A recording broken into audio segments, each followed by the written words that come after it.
Thank you very much, Your Honor. Good morning, sir. Morning. I believe when we left off, we were going through the counseling records of the defendant while she was being seen at Anchor Counseling. Is that true? Do you recall that we were going through that? No, I don't remember where we ended off. And you would agree with me that the defendant was seeking treatment at Anchor Counseling from on or about June 18th, 2014 to July 22nd, 2014 or so. Is that correct? Yes. And that would be a time that, at least part of that time, would be the time that you're testifying she was involuntarily intoxicated. Yes. Okay. Now, during my questioning of you yesterday, in addition to using voluntarily intoxicated and using the term mania, you testified yesterday that she was psychotic. Is that correct? You recall saying that? I remember saying delusional. I think she was psychotic. Okay. The term psychotic appears nowhere in your report. You would agree with that, sir? Oh, right. Yeah, I have so much more information now. Okay. So mania and psychosis are not necessarily the same thing, sir, are they? What? Mania and psychosis are not necessarily the same thing. No. That's right. You're correct. So has your opinion changed again, that she was not only manic and involuntarily intoxicated? Are you now of the opinion that she's also psychotic? In the sense of how extreme it was, psychotic can be used in two ways. One is that specifically hallucinations and delusions. I think she did have a delusional system going. And the other way psychotic is used is just that it's a very extreme phenomenon where you lose touch with reality. I think by either criteria she was. It's not so much a new opinion as characterizing it with different words. I've always thought it was an extreme phenomena that put her out of touch with reality. So just putting a word on what I've always been saying. You would agree with me, sir, your testimony as an expert, so your words, your diagnosis, have a certain meaning for the judge, potentially, correct? Sure. And nowhere in any of the submissions, your original report or your two-paragraph supplement, does it ever say that she was psychotic. That's correct. And in fact, you didn't testify to that during your direct examination. It wasn't until I asked you some questions that you now are saying that she was psychotic. Yes, I used the word this time, but delusions, which is the word I've used, is psychotic. Psychotic, you would agree with me, encompasses a lot more than that. It encompasses hallucinations. Oh, no, not necessarily at all. People can be psychotic without either hallucinations or delusions. And certainly people can be psychotic without having hallucinations. There's absolutely nothing in the world that says they have to have hallucinations. And you would agree with me at the time, between June 2nd and July 2nd and July 12th, 2014, the defendant was going to camp, correct? Yes. Okay. She was interacting with friends at times, correct? Yes. She, in fact, had a sleepover a few days before Conrad died. Yes. Okay. She's able to go about her day. She's seeking therapy and talking to her therapist, correct? Yes. And you're telling us now, testifying during all that time, she was psychotic. Well, she had a delusion about her relationship. My question is, are you testifying that during that time, when she's able to do all of those things, she is psychotic? Well, she's psychotic in that she's harboring a psychotic delusion. And I'm not trying to interrupt yes. you, sir. That's just a yes or no. Is it your opinion that during that time frame when she was able to do all of those things, that she was psychotic? Yes, she has a psychotic delusion during that time. Well, your testimony was she was psychotic yesterday. Yeah, I'm talking about the delusion. Those are two different things, sir. You would agree with me. Delusions can be part of psychosis, but psychosis is an independent term, correct? No, delusions are psychotic. You can have delusions and not be psychotic, can't you, sir? They're not. Oh, no. Not by the definitions that I've worked with for 40 or 50 years. When you have delusions, that's a psychosis. So during this time frame, she's able to do all those things, and in your opinion, she was psychotic during this time. Yes, people walk around with delusions all the time and carry out their activities. In fact, the very original case, McNaughton, going way back to where this all started, McNaughton had a delusion that the Prime Minister of Great Britain was personally persecuting him, and he tried to shoot him, but he shot his secretary instead. And yet he was functioning in all kinds of ways while he held the delusion. But she He was was in- actually even planning, he got a gun, which was difficult, and so on. So you can have let me finish my I didn't sentence. say anything, sir. Please, go right ahead. So you can have a delusion and walk around thinking that you're a God or Jesus and be functioning in all kinds of ways. But she didn't think she was God or Jesus, No, sir. no, she thought she was this grand helping person who was going to help her boyfriend get what he wanted, and then help his parents overcome their grief and manage this whole situation. She was grandiose and deluded in that degree. And she's only grandiose, deluded, and psychotic with regard to one small part of her life, Conrad. Actually, it's such a large part of her life that it comes up twice in the Anchor records. For the very first time, she's talking about the effects of this on her. Once in the Anchor records, she talks about how overwhelmed she is by her relationship with Carter. At another time in the Anchor references, there's a statement about how she believes she's the caretaker for her boyfriend. And she what also are you, report- please. Sorry, go right ahead, sir. Please. It's hard I want to get at the facts with you. It's hard when you're, But that wasn't my question, sir. so, Can I- and if I could also please in pose the a Anchor, question? Please, put another question. Thank you, sir. Now, during the time when you're saying she was psychotic, she is in therapy, correct? well, that's what we're talking about, the Anchor records. So yes, she's in therapy, correct? Yes. And you would agree with me, she goes back to the therapist on July 15th, now 3 days after Conrad is dead, correct? Yes, Okay. And it notes in her Anchor counseling that she has to be redirected to talk about the death of her boyfriend. yes. Correct? She didn't bring it up according to these records. She had to be redirected to do that. Yes, that shows you how disturbed she is. I mean, imagine being so disturbed that You you're answered my talking question, about sir. your Thank you eating very much. disorder. No question. I Dr. appreciate Gray. you answered my question. Again, whatever elaboration on your answers that Mr. Cataldo and Mr. Madeira may wish to pursue, they can do on redirect. She also told her therapist, according to the records, that she later found out he used carbon monoxide to kill himself, correct? Recall seeing Yes, that in I the records? think so. That Okay. sounds right. She knew he was using carbon monoxide to kill himself, didn't she? Yes, she did. So she was untruthful to her therapist, according to these notes. Sustained. Well, you would agree with me that what she said to her therapist, according to the notes, is inconsistent with the text messages. Yes, I will allow it. It was inconsistent. sure. So when it comes to telling adults about what was really going on, she is inconsistent, correct? I would go beyond that and say that she's not letting on to adults what's going on. None of the kids are letting on about their lives, and she's certainly not letting on about this stuff inside her And I head. appreciate that, sir, but I'm not asking about any other kids. I'm asking about the defendant. Yeah. Okay? And so you would agree with me, we went over it yesterday, that she initially didn't say anything to her mother about Conrad dying in a car, correct? That's right. Okay? And she gives inconsistent statements versus her text to her therapist, correct? Sure. Okay. So she also, we talked yesterday, she talks about to her therapist about her sadness over the loss of her friendship with Alicia, correct? Yes. Okay. She also talks about another friend, Alice, correct, with her therapist. Yes. Okay. And she talks about after Conrad passes away that she's happy that Alice has reached out to her. Even her friend Alice, that had stopped talking to her, reached out in support and said she would attend the wake, correct? Yes. You've read the text messages between Alice and the defendant, correct? Yes. Okay. Anything in there suggest Alice agreed to go to the wake? Oh, I don't know that kind of detail. My God, there's 10,000 texts. I understand that, sir, but when counsel went over the text yesterday, you had a lot of detail. So I'm just Yeah. asking the same I questions. don't remember whether she went to the wake or not. I think not.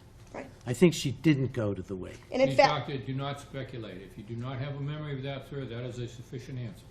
And in fact, when she went back to therapy, the defendant went back to therapy on July 22nd, she again talks about Alice. Yes? Yes. And says that her ex-friend Alice did not attend, correct?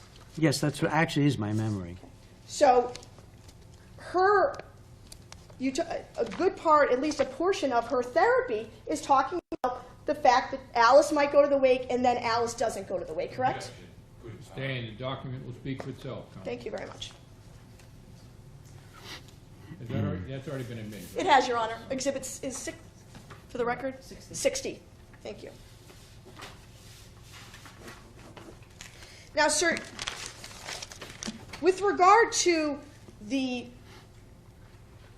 dose that the defendant had been prescribed back in April, that was 10 milligrams, correct? Yes. Okay. Just so And- the record is clear, we're talking about. I'm sorry, April of 2014? Yes, but Thank you. we're talking about the Celexa, right? Celexa, correct? Okay, thank you. Yes. 10 milligrams of Celexa. Right.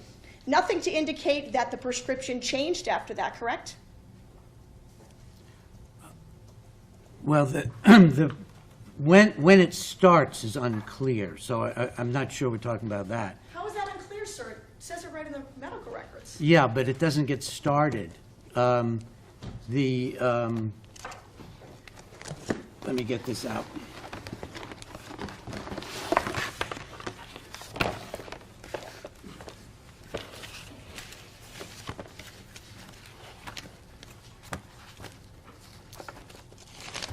What date were you citing for its beginning? I'm asking you, sir, what date are you citing for its beginning? The,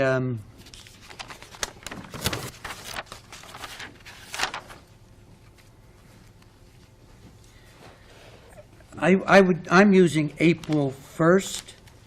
The medication, well, I won't go into any more detail unless you wish it, but I believe it started on April 1st. So April 1st, 2014, 10 milligrams of Celexa. No, it would be started at 5 for a week, and then 10. And you would agree with me, going from 5 to 10 after a period of a few days is fairly standard? Yes, that was the standard use of the drug. Right. And 10 milligrams is even though 10 milligrams of Celexa is a very low therapeutic dose. Oh, not for her. First of all, there is no therapeutic dose for her. It's not approved for children. Second of all, she has liver dysfunction, which means she's going to get whacked with a lot more of the drug than one would expect from 10 milligrams. She's anorexic and ill, and now bulimic, which means that she's again at a disadvantage. She's also a small person. Well, by then she's getting more medium, but she's not a big person. So there are many factors that would make that, first, not an appropriate dose at all, and secondly, a really hazardous dose with her physical illnesses and her liver dysfunction. So the prescription is around April 1st, 2014, and at some point shortly thereafter is 10 milligrams, correct? Yes. So your testimony, she became involuntarily intoxicated 3 months later? Yeah, that's exactly what is said by the I federal... just asked you, yes or no? 3 months later. Oh, yeah, absolutely. So a transformation occurred out of nowhere 3 months later. Well, no, not out of nowhere. Okay.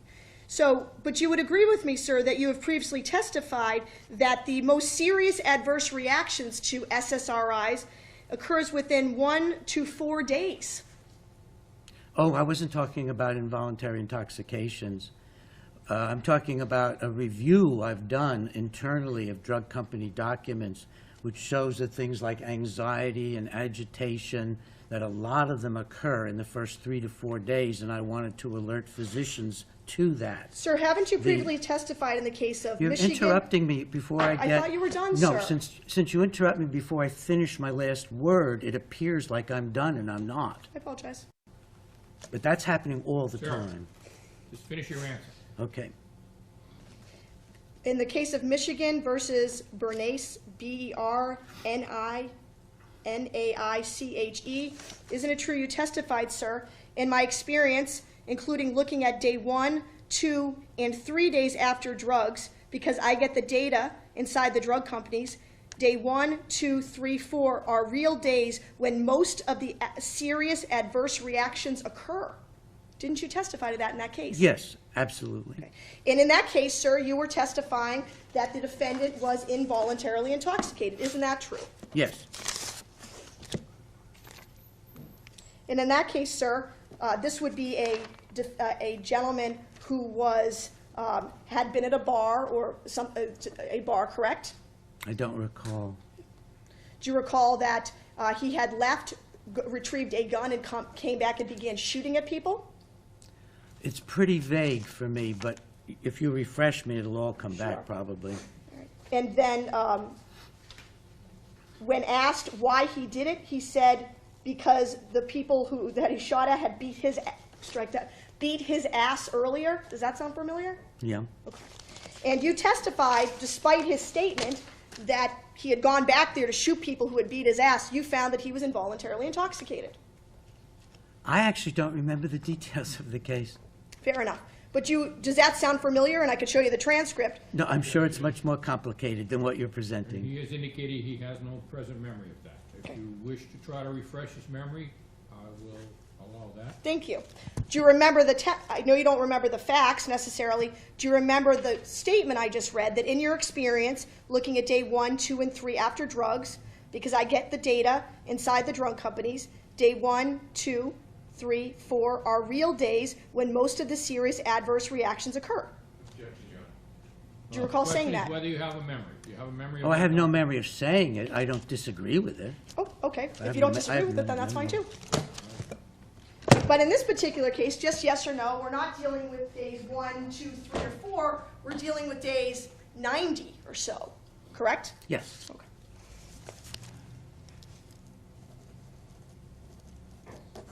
And then the transformation, using your word, ends around or starts to taper off. Transformation tapers off around July 15th or so. No, I think that it's still active for the first 2 months when she's communicating with him in heaven and telling him that, she's doing things for him and how happy she is that he's shining down on her from heaven. I think there are very much delusional elements still going on at that point. So what snapped her out of the transformation?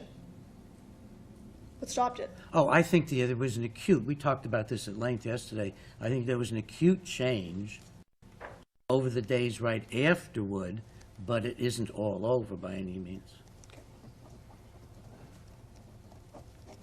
Is it all over by the time she's planning Homers for Conrad in September of 2014? Doing that for him and communicating with him in heaven and feeling really good about everything that's happened between her and him. She's literally feeling good about it. Now, if it's all about him, sir, let me ask you this. Did you review text messages between the defendant and Tom Gamble? Yeah, I read all of the text And you would agree with messages. me that Tom Gamble, a friend of Conrad, reaches out to the defendant to ask her why this fundraiser is in Plainville and not where Conrad lived, correct? Do you recall reading that? Yes, I do know something about that, actually. And the defendant seems to get somewhat frustrated with Tom and says to him, essentially, don't take credit for my idea. Objection. Sustained. Did you read that text message, something to that extent? I don't remember that particular one. Do you remember the tone of the text messages between the defendant and Tom Gamble about the fundraiser? Objection to tone. Sustained. Okay. Do you remember the text messages? No, out of the thousands, no, I don't particularly remember those.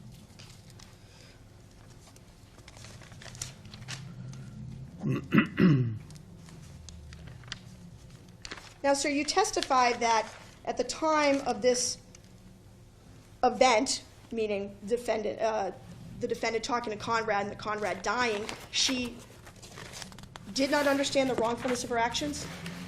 Yes. But you would agree with me, sir, that you learned from the evidence, you said you read the grand jury minutes, that the defendant's phone had some of the text messages between the defendant and Mr. Roy were deleted off of the defendant's phone. Yes, that was Mr. Roy's idea. That was Mr. Roy's idea. Oh, yeah, he's the one who brings it up in the texting. He says to her, I want you to delete, I'm deleting my messages, and I want you to delete them. She says, why? Okay? That's She her. actually went into the formation of my idea of how naive she was in regard to this. She didn't know what she was doing. She says, why? Isn't there a second conversation about that on the night Conrad dies, where the defendant asks him to erase a text message, and Conrad says, but you keep texting me? Actually, what she says is, did you erase them? Right. She doesn't say what you said. She said, did you erase them? And she's asking him because he was talking to her about deleting them. But she actually very clearly has no idea why he wants her to delete the messages. It's one more piece of evidence about her innocence, that what's going on inside her is not criminal. But she texts Sam Boardman, you would agree with me, that if the police get her phone, she's going to jail. Yes, and that is a very good demonstration of her innocence. What happens is she gets a text from his mother that the police have come to her house, that they are discussing suicide and homicide, and they want to know if anybody has encouraged him to commit suicide. And it's at that point that she gets this idea that, my God, people think I could go to jail, that I've done something bad. It never occurs before she gets this direct information from the mom that the police are there and it's homicide related to suicide and has to do with encouraging. And she had encouraged, so she's thinking, my God, what's going on here? And she calls a friend. Now, how naive is that? That she calls a friend and discusses it with her. And then she doesn't go and throw away her phone. There's no criminal intent here. She keeps her phone. I will determine if there is criminal intent. That answer is stricken. Oh, I didn't understand that. I apologize. Sir, she says, you would agree with me, his family will hate me, I'm going to jail. Not I could go to jail, or maybe I'm going to jail. Yeah. So she understands. Oh, she understands right then and there that there's been some dramatic shift that she never imagined, which is the police are talking to his mother and saying there's homicide involved here. We're looking for anyone who encouraged him.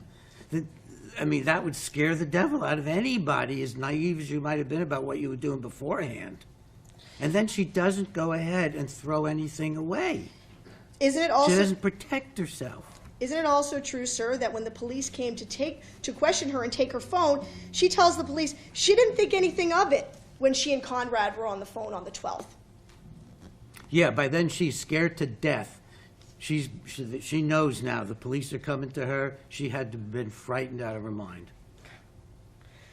Sir, would you agree with me the statement she gives to the police was inconsistent with what is in those text messages? Objection. Overruled. Oh, I think it is inconsistent. By now she's a scared 18-year-old girl who has been told the police are going to be coming, but she hasn't done anything to protect herself, but she's, She's been told the police are coming, sir? Didn't the Well, police just show up at her school? No, I'm talking about by mom. She's been told quite a bit earlier that the police are looking into, did anybody encourage the suicide? She has to know they're talking about her because she's already told people she was on the phone with him at the time of his death. So obviously she realizes, because she's a bright girl, she's deluded, she's very intelligent, she gets it immediately. One would have to believe that. Okay, so she's smart and psychotic at times. Which is extremely common. In fact, isolated delusions are extremely common in highly intelligent people. Delusions are often a phenomena of high intelligence. They're bad ideas. So your testimony is she didn't understand she was breaking the law by sending these text messages? Well, I'm certain she didn't know she was breaking the law. Isn't it also, sir, that you have stated that you find most of the laws of the land to be coercive and unjust? I can't remember saying anything like that. Can I get a moment, Your Honor? Okay? Thank you.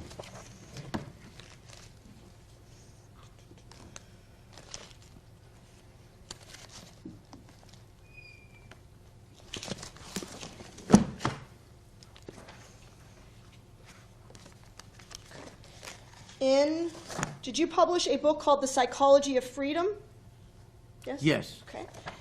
Do you recall stating, "In general, I have tried to dissuade my children from the idea that authorities or laws are sacred"? Do you recall saying that? I recall writing that. Okay. I think I do. "There is a superstition that people are morally obliged to obey laws and even to worship laws," correct? Yes. I do not think so, correct? I can imagine having written that. Okay. I personally believe that that the individual is obliged to listen to his or her own conscience. Sustained. Neither you nor I asked to be born into this particular nation, nor even into this particular earth. Objection. Counsel, how is this relevant to this testimony condition of this cause during the relevant period of time? Your Honor, I would respectfully suggest it goes as bias. He's offering an opinion that she couldn't conform her behavior to the law. If he doesn't believe in the underlying law that the Commonwealth has charged her with violating, that goes absolutely to his bias. Mr. Cataldo? I think it's a stretch, and I don't particular thoughts and theories in general of certain laws. He's not finding about valid law or not. I just don't, I think it's much too remote of his particular individual beliefs about what laws is he talking about speeding? Is he talking about? But in general, I find most of the laws of the land and unjust. Oh, I did writing that. I certainly believe it anymore. In fact, that whole book I actually withdrew from circulation. I wrote the book in 1980. I actually wrote it in the 70s. Got it published in 1980, which is 37 years ago. Surface perspective view of law. So that the philosophies engendered in that book you no longer hold? Oh, I've rejected them on a number of occasions, Your Honor, and in print. So you wrote a book and you've changed your mind about what he said in the book. Oh, absolutely. And the philosophy, it's not. You would agree with me that the defendant knew that the right thing to do, strike that, she First choice, yes. That's before she gets for changed the from your initial the- opinion. The opinion that she was a girl without any underlying troubles, which would have been quite remarkable. So you initially formed your opinion before you talked to anybody, correct? I did realize it. Then talked to some individuals, correct? Yeah, And opinion. 7 therapists that she saw between the agree that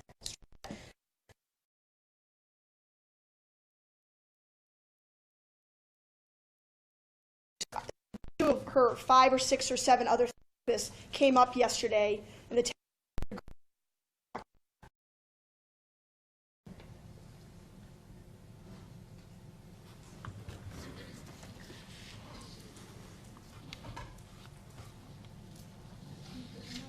on to July 10th, 2:54 p.m. And you would agree with me, and just so you can see the phone it was extracted on, and this would be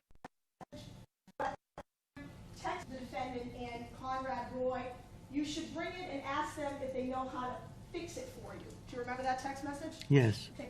And what are they talking about there? Do you know? The water pump that's going to produce the carbon monoxide is broken, and he already has his own toolkit. He's working on fixing it. Please go down, Mr. Reset. 3:01, July 10th, 2018. The text said he's missing, but they don't know where he is. Correct? Yes, Sam inquires if it's Conrad, which the defendant says, yeah. Correct? yes, And Sam inquires, how did you find that out? Correct? Okay. Please go down to the next one. Which the defendant responds to Sam, I texted his mom because I was getting really worried, like he always texts me in the morning, and he didn't, and he just stopped answering last night. So I asked him if he was okay, and she said they've been looking for him for the past few hours, and they can't find him. True? yes. You're reading correctly, yes. Thank you. Please go down to the next one. Now, there's a text back between the defendant and Conrad, where Conrad asked, who would I bring it to, correct? Yes, Presumably still talking about the water pump, right? yes. Now, Objection, move to strike. No, now the next text message now, this, at the same time, 306, Sam is inquiring, does he have his own car? Much about it get anywhere. For all you know, he could have, HAE, gone out and his phone died. It's okay, he will be okay, correct? Yes. Now, at the same time, again, 306, text message between Conrad and the defendant, IDK, I don't know, haha, a place that sells them. They discussed Lowe's or Home Depot. And then I'm going to try to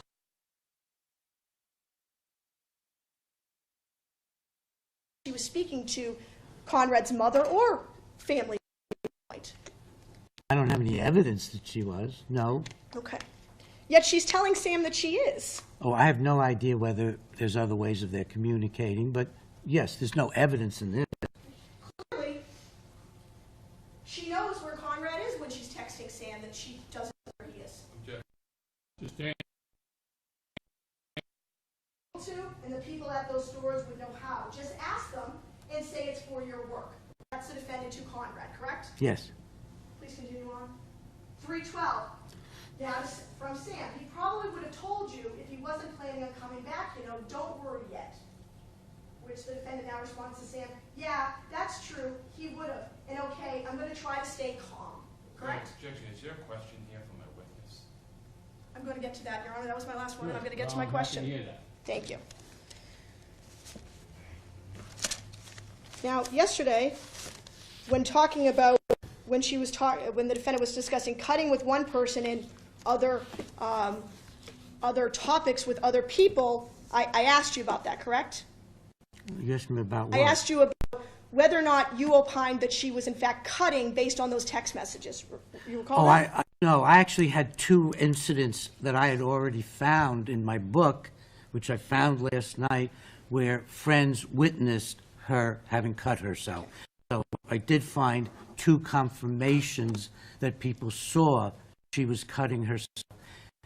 I had marked them up already, so it had gone into my opinion that she was indeed cutting My herself. question was, did you opine whether or not she was cutting? That was my question. And your answer is what? I believe she was cutting, and I know Okay. it was witnessed by other people. And I asked you, or you suggested that I was suggesting that she was making it up, correct? Wait a minute, that question Yeah. even confused me. I understand. Okay. Fair to say, in my question of you, I was inquiring if you thought maybe she made it up, correct? Oh, I don't remember all the details. I thought that's what you were doing, yes. And you agree with me, you testified that to do so would take a real extreme ability. Yes, I actually thought it was possible. Okay. But you would agree with me, isn't that exactly what's going on here? No. She's texting Sam that he's missing while talking to Conrad at the same time. No, I think that what's going on here is somebody so disturbed that she doesn't even know what she's doing. She's actually alerting people to the possibility that something happened to him while she's talking to him about something happening to him. Can't find a.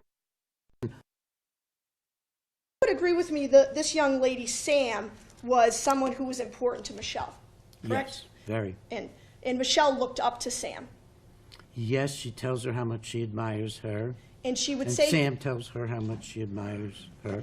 and she would say things to Sam that she would tell Sam she doesn't want to truth when you say you had it back.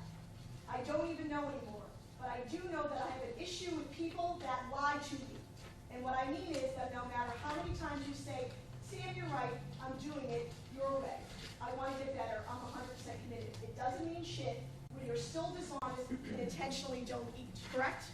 Yeah, Sam says in this text message and another, she doesn't like it when people lie to her, does she? right. And Michelle knew that, didn't she? That Sam doesn't like it when she lies to her. Right. Okay. And on July 10th and July 11th, Michelle is telling Sam that Conrad is missing while he's not. Right? Okay? And in fact, Conrad does go missing and dies on July 12th, correct? Right. And she never tells Sam, hey, I found him, does she, between the 10th and the 12th? She never tells Sam, I found him, or he came home. Does Not she? that I know of, no. She keeps up the text that Conrad is missing from July 10th, 2014, to when he actually dies, and she says, on 8:02 on the 12th, I think he died. Correct? Yes.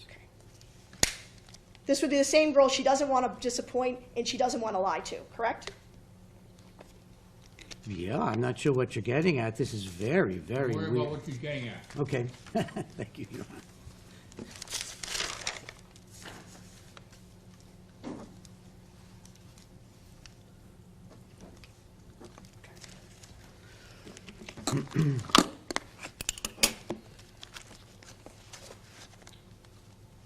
Just a few more questions, sir. I'm winding it down, Your Honor. Fair to say you're not a board certified in psychiatry, correct? I never took the board. Okay. You had no longer, or if ever, had medical privileges at a hospital?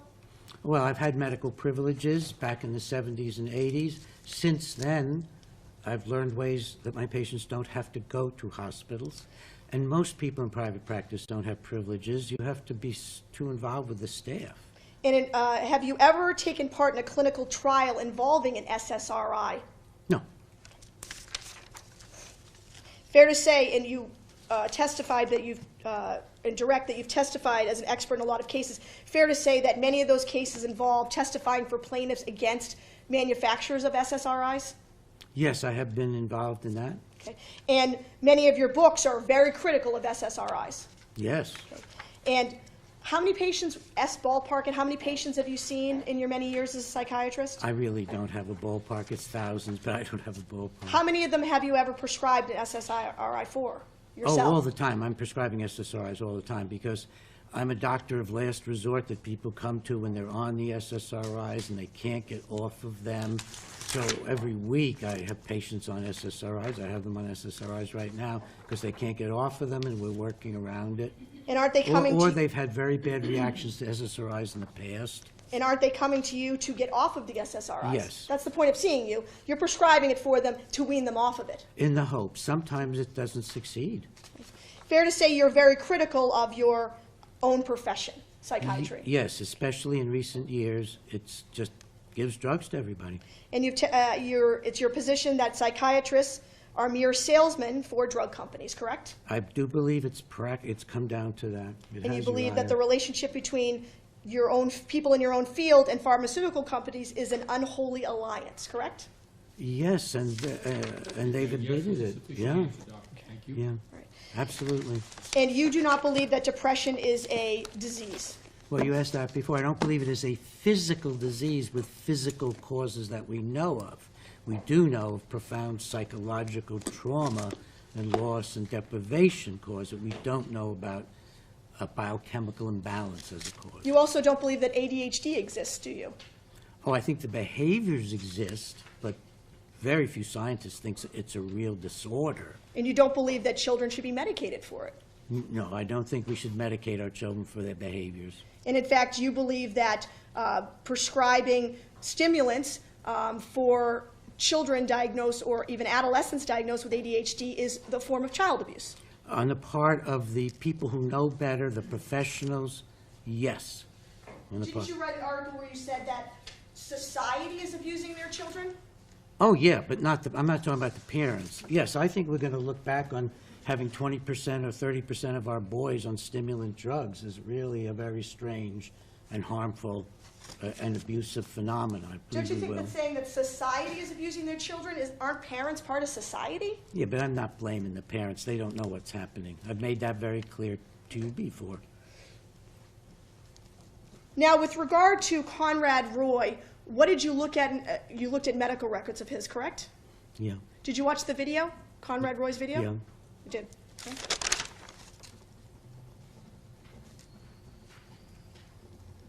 And did you look at all of his records?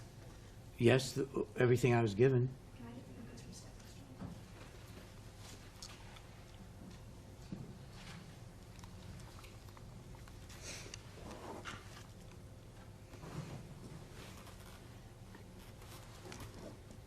I just need one moment, Your Honor. I just need one set of medical records.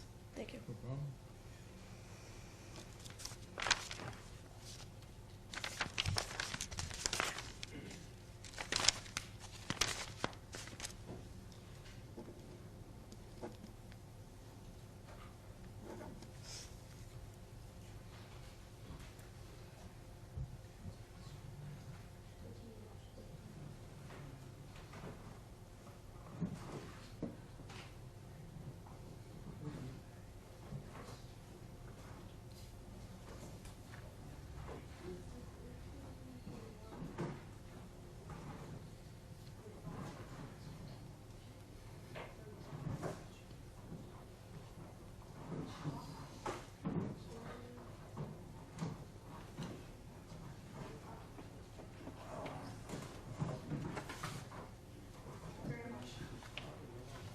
In reviewing those records, one set of records would be stepping stone, correct, of Mr. Roy?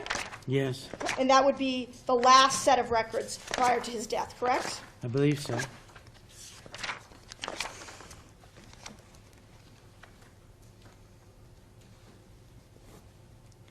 And how many times did Mr. Roy go to Stepping Stone, if you know? Just a few times, and then he stopped, I think. So again, sir, just looking at these records here, these would be from Conrad Roy going to Stepping Stones just a few times, correct? Yes, Yet the medical records for the defendant are 5 pages and a handful of pages from Anchor Counseling. Those are the most recent records, correct? no? Well, you had two questions in there. No to those are the most, yes to those are the most recent, no to that's all the records I had. Those are all the records since she was 14, correct? No.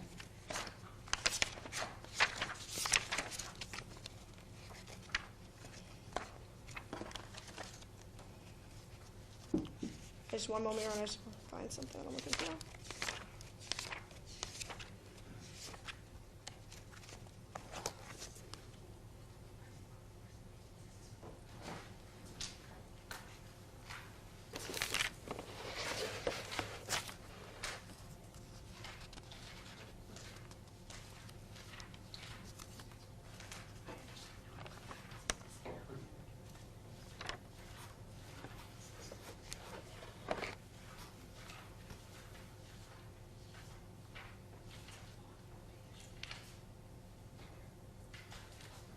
Now, on the records for Conrad Roy for June 30th, 2014, do you remember a safety plan that was prepared? Yes, you'd have to show it to me if I'm going to discuss it. If I may, Your Honor? You may, this is the Stepping Stone record? It is, and for the record, Your Honor, Exhibit 38. All right, thank you. Thank you. Now, would you agree with me that this is a safety plan for Conrad Roy dated June 30th, 2014? Yes, And this would be somewhat contemporaneous for when the defendant had her transformation and became involuntarily intoxicated. yes, it's just right about then. I think July 2nd is where she really goes over the top. Okay. Now, at the bottom of the page, you would agree with me for this, for Conrad Roy in June 30th, 2014, it asks, it says, the one thing that is most important to me and worth living for, correct? That's what was at the bottom of this safety plan. You asking me what it says? Yeah. He says, my family. And he Right. says that in his texts again and again. Right. So, And Michelle says that's great. sir, let me just ask my question if I could. So on June 30th of 2014, when Mr. Roy is asked essentially, what's the one thing worth living for? He says, my family. Objection, Your Honor. The document will speak for itself. Thank you. Objection sustained.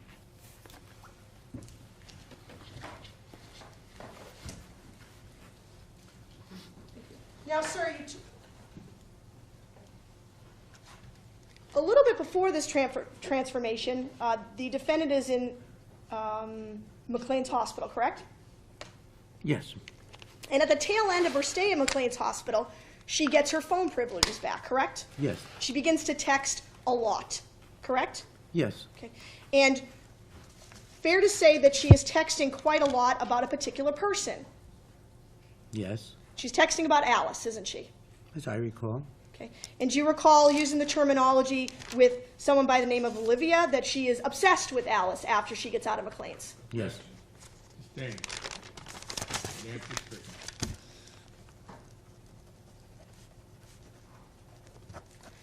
Does she talk a lot about this person to her friends? Which person? Alice. Ask the Nancy counsel.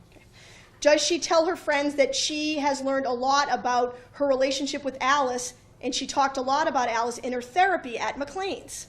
Objection. That's from the text?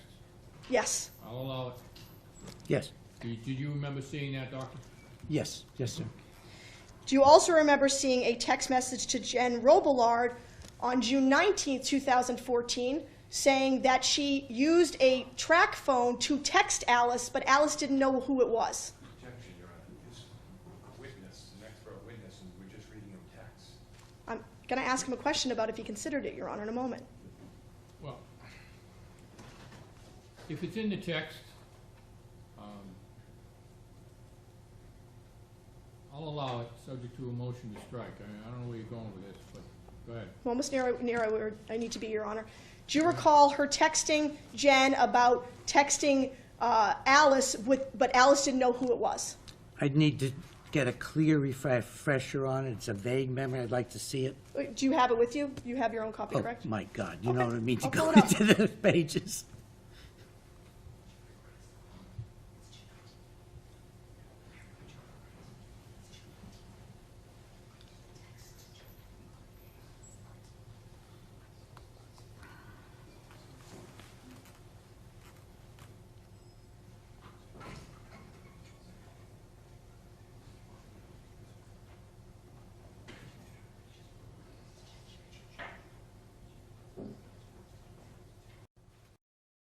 Long-term failed relationship and teasing this girl is the greatest moment of my life. It's disturbed behavior.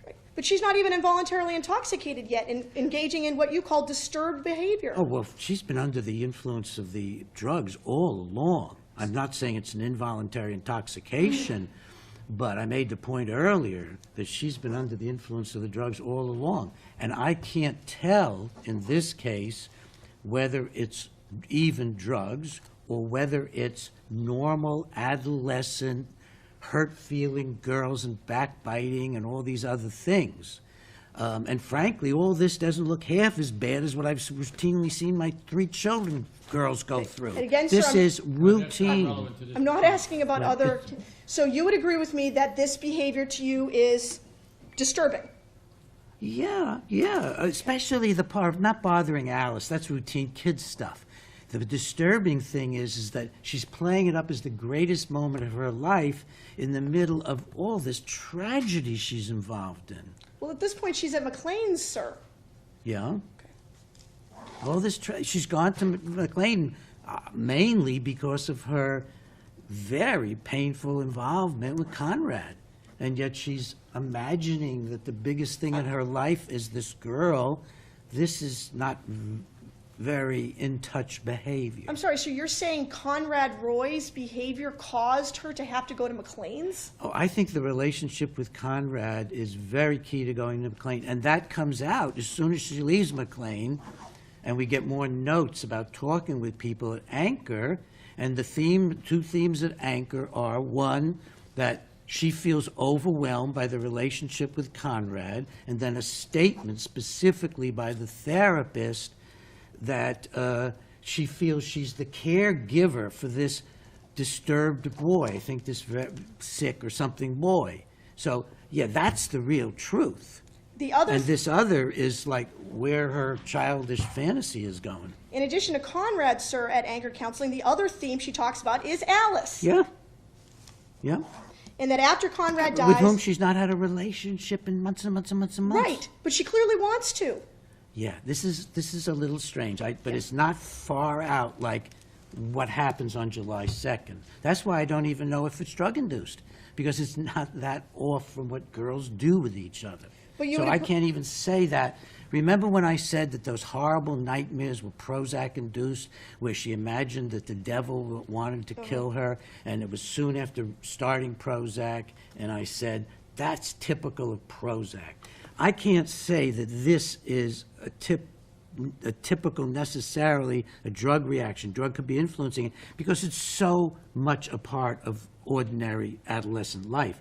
The part that's not ordinary is where someone whose whole idea about life is saving people, keeping people from being hurt, friends she's rescued from suicide, even other friends say to her, you've saved a lot of people, do you know that? Friends say that to her in the texting. This is the girl's whole life. Because she's And claiming to say... it I didn't changes, interrupt you. it changes apologize. dramatically on July 2nd. They're praising her for saving people's lives because she goes around claiming to save people. Oh, no, some of those friends feel she's been extremely important in her life. Those texts speak for themselves. So this disturbing text message is sent on June 19th when she's finishing up in McLean's, that she is texting this woman who she's trying to, that she's upset that they're not talking, is the greatest moment of her life, correct? Objection. Sustained. And you would agree with me that after she goes to Anchor Counseling and after Conrad dies, one of the things she makes sure to mention is Alice is going to go to the wake with her. Objection. Sustained, we've already been over this, Counsel. Fair. Agreed, Your Honor. Now, just a few more questions. I'm almost done, Your Honor. Yeah, take your time. I do Thank not you. wish to curtail your cross-examination, but I don't want to repeat things either. Now, sir, when you were talking about the FDA approval process, I believe you testified that during these trials, there's hardly ever actual suicides, correct? Right. And you said that's because they give people hope, and that makes them feel better, correct? Yeah, it's more complicated, but that's one of the Okay. facts. Well, that's what you said, right? That people are given hope, and that makes them feel better. Yes, but there's much more than goes into it. I'm just asking you if that's what you said. Yep. Okay. So you would agree with me that when people, even if they're suicidal, if given hope, will feel better? Yes, by and large. He does not respond to her that way. I'm not asking, sir. I just asked you if you would agree with me that if people who are suicidal, generally speaking, if given hope by your own testimony, it makes them feel better. Generally speaking, it does.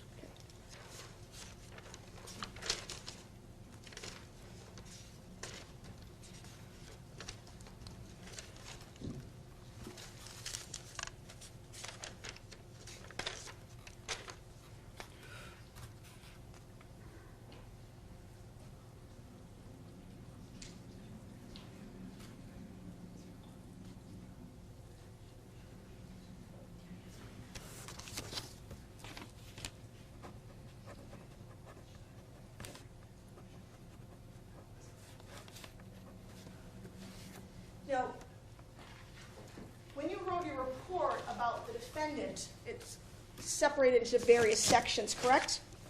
Yes. Okay, and the sections are separated, highlighted, underlined, correct?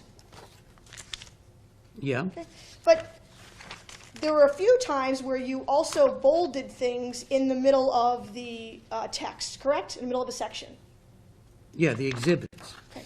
Oh, and Well- once in a while, Right. Once in a while, you would also bold things as well, correct? yeah, and then I'd say I bolded. Okay. Now, two of the things you bolded were that I'll just read it. Again, I'm not basing these conclusions on anything Michelle has communicated to me, but rather I am basing it on medical records, the texts and interviews ahead, as well as my decades of clinical experience and scientific research regarding involuntary intoxications with psychiatric drugs. Why did that need to be bolded twice, sir? Why was that so important? Oh, because I hadn't interviewed her. So you would agree with me, that's really important. Yeah, I thought it was an important issue. I think we've been over this issue.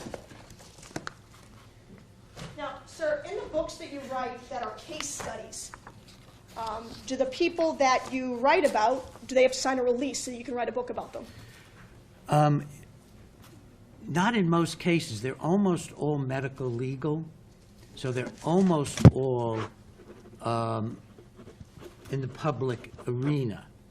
The few places where I have, see, none of them are my patients except one, and the issues, the criminal issues, happened before he saw me. I wasn't involved in his criminal case, and he came to me after the criminal case, referred to me by a state psychiatrist to help him come off his drugs, and I had a long, lengthy discussion with him about about whether I could write about him with minimal disguising, and I did that.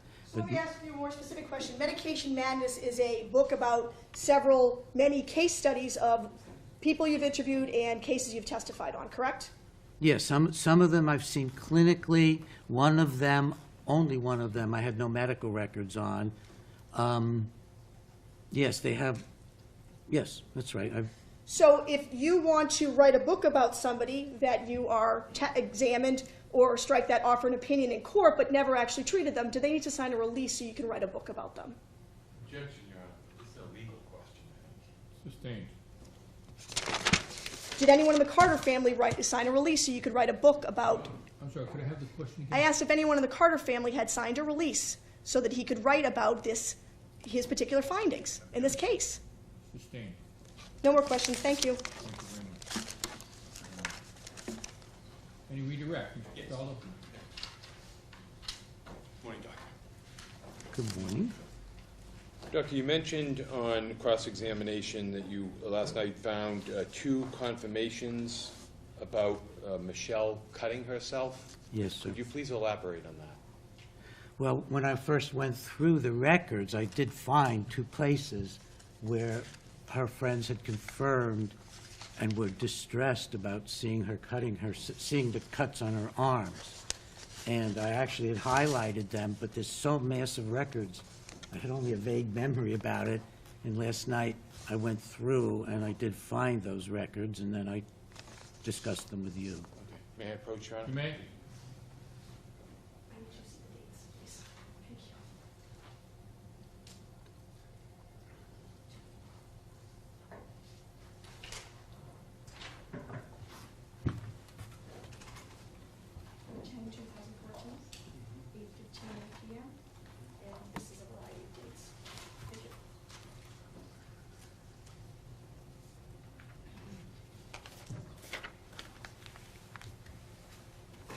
I ask you to take a look at those, Doctor, and tell me what they are.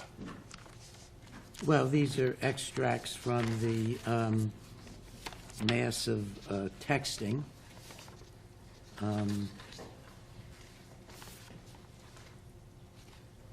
One of them isn't highlighted, so I'm going to have to take a minute and go through it and find it again. Okay. Direct your attention, there's a little blue dot. Oh, there it is, thank you. If you could kindly read that aloud, if that's what you were referring to. This is to Lexi, Your Honor, and she says... Date and time, please, Your Honor, if I may. What's that, please? Date and time, please, if Oh, I may. thank you for reminding me. It's 3/30/2014, 9:08, 8 minutes after 9. And, And it's to Lexi, did you say? yes, From Ms. Carter? yes, it's 9, yes, it's to Lexi. Let me get it straight. It's a little bit hard on my eyes. Let me get this straight.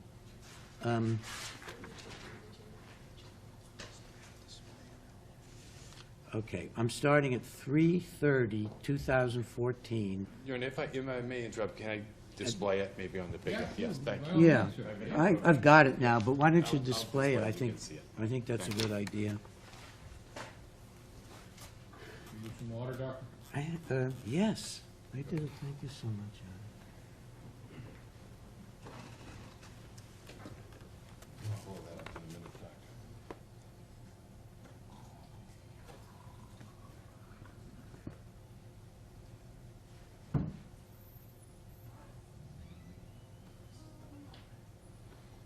Okay, You so see that, Doctor? yeah, we're looking at 3/30/2014 at 9:14. To Lexi from Michelle. Okay, well, I've also been dealing with cutting, and I'm trying to stop, but it's hard for me.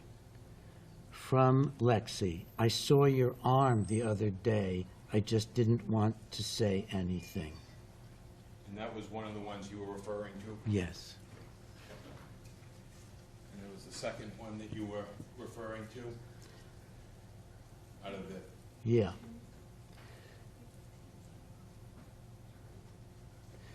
This is on 4/10/2014 at 8:15, and this is to Lisa. And she's saying to Lisa, when we were at your locker, something in your face changed. What was wrong? Lisa says, you've been cutting yourself more. And then she says to Lisa, I thought it was that. I was going to tell you that I've actually been cut free for a week now. Those were scars. Thank you, Doctor.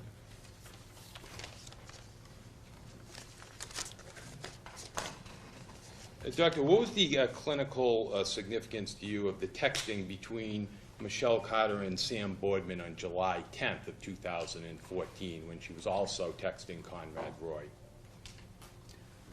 Oh, I've got to focus on that. Yeah, I'm switching, yes, I jumped. Yes, so to give me the context now, we're in July 10. July Put the 10, question again, please. right, on July 10 of 2014, what was the clinical significance to you of the texting between Michelle and Sam Boardman while Michelle was also texting Conrad?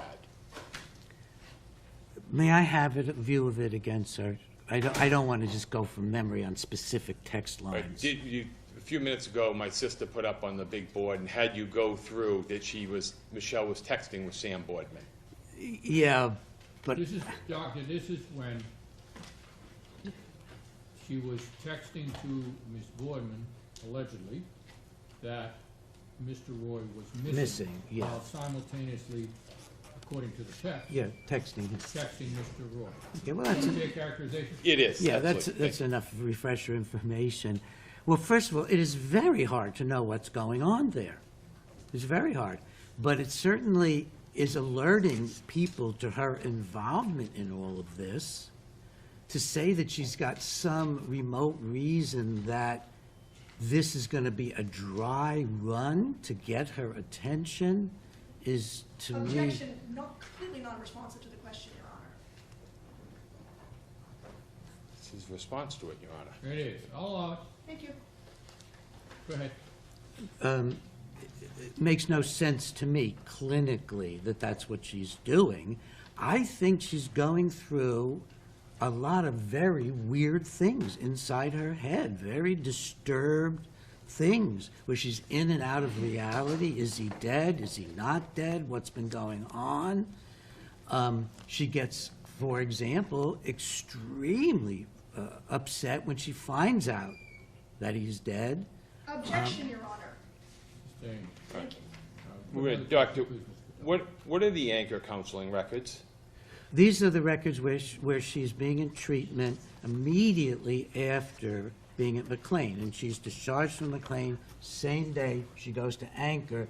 So there's a complete continuity there, except it's nearer to the tragedy. And did you place any significance on these anchor counseling records? Yes. In forming your opinions? Yes, I Please did. describe why so.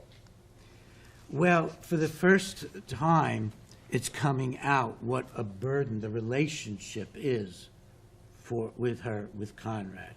She's actually now communicating to an adult that she feels, quote, overwhelmed by the relationship with Conrad.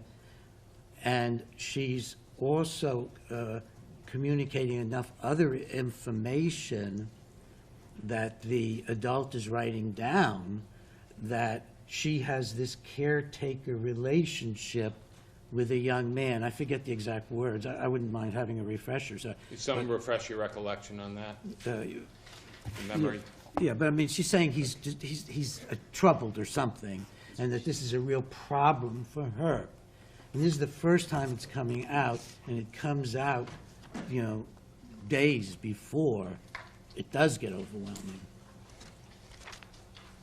And Doctor, can you please explain the adverse effects of Celexa as they manifest themselves months later versus 3 or 4 days later, as you spoke about on your cross? Yes, I can. Could you please elaborate? Yeah. There's a huge list that goes along with all the drugs called adverse drug reactions. When I was looking inside the drug companies, in particular Paxil, was one of the SSRIs, I was interested in when do the mass of adverse reactions become apparent? Because doctors were saying, oh, if it's in the first few days, the drug doesn't do it, it takes 6 weeks for the drug to do it. They were misinformed. Because the drug company hadn't put out the information of what was happening in the first few days with these drugs. And I went through and had the can count and take a good look at it, and I published it. I published the data. And in those first 3 or 4 days, there was a lot of anxiety, there was a lot of agitation, there was a lot of all of the expected routine stimulant effects of the drug that I've described. The irritability, the akathisia, which is this compulsive anguish moving about, and that there was a burst of them in the first 3 days. Now, that is a specific phenomenon, that this broad range of adverse effects, in fact, can occur with the first dose. And I explained why on the board when I pointed out that, for example, with the first dose, the production of serotonin is cut back by the cell, because the cell senses too much serotonin from the very first dose, from animal studies. The other data that it takes 3 months, not 3 months, several months or a few months, that data is specific to the FDA in warning about very severe reactions and when do we see them. They are mostly addressing suicide, but they're also addressing the whole range of severe reactions.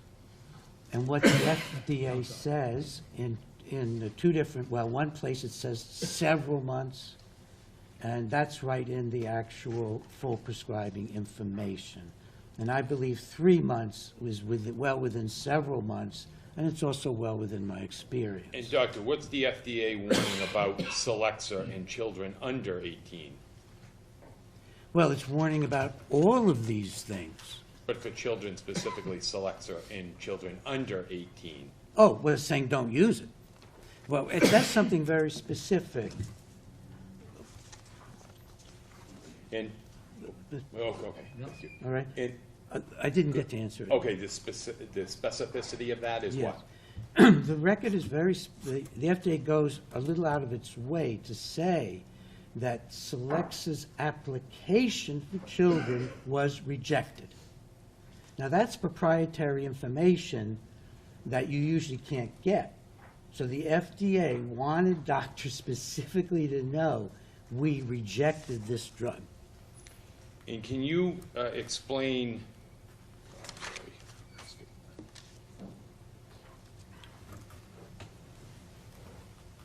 and since the original voir dire you had back a few months ago, you've received additional information, Yes, and you've analyzed that information?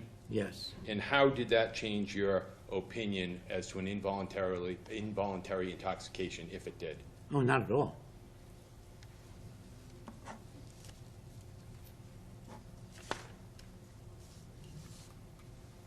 And you spoke on cross-examination about Conrad Roy's stepping stone records on June 30th.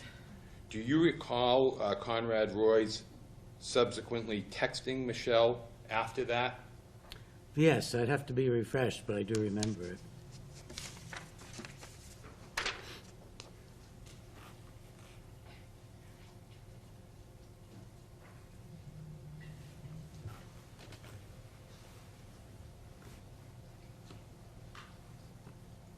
And asked you, doctor, to take a look at that on June 30th, starting with the highlight from Conrad Roy, Yeah. reading down. Conrad texts Michelle. I talked to the therapist. And Michelle asks about, with a question mark, and Conrad says life and stuff, how are you doing? No, stop. Who says no? No. Stop. Michelle says to Conrad, no, stop. Did he change your mind? Did you tell him that you're going to kill yourself? Conrad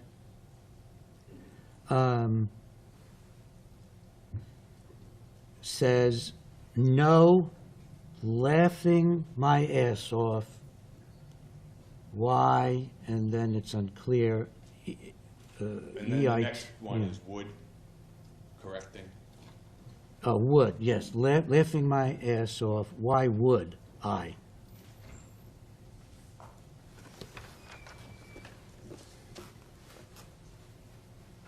Now, Doctor, when you say Michelle Carter had an involuntary intoxication after the review of the additional information and all the information you have, can you tell us precisely what you mean? Well, an involuntary intoxication under the law, and that's a legal term, it's not a medical term.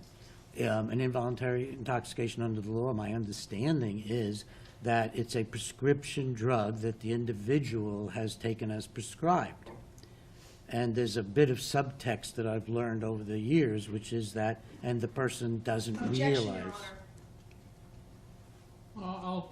This explains his diagnosis. I will allow it. Go ahead, Doctor.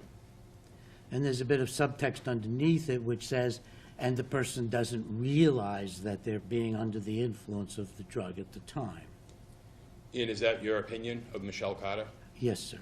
And as a result of that, do you have an opinion also about her criminal responsibility? And if you could tell us what that is. Objection, Your Honor. Sustained. Can I be heard on that? I mean, I Go know ahead. we went over it yesterday. Is that the Well, I objection? think that there was an earlier question today about criminal intent. You objected to that, and I sustained that. So I think we're, Well, I'm just covering what was introduced yesterday. So, what's that, please? I covered this yesterday, I know. And what I'll you- look at it for yesterday. Okay. Thank you. Nothing further. Any read across? Yes, of course. You may take a minute. I just need 1 minute to think, Your Honor. No. All right. Doctor, you may step down. Thank you for your assistance in this case. Thank you, Your Honor. All right. Mr. Cataldo, do you have further witnesses? May I have one moment, please, Your Honor? Yes, of course.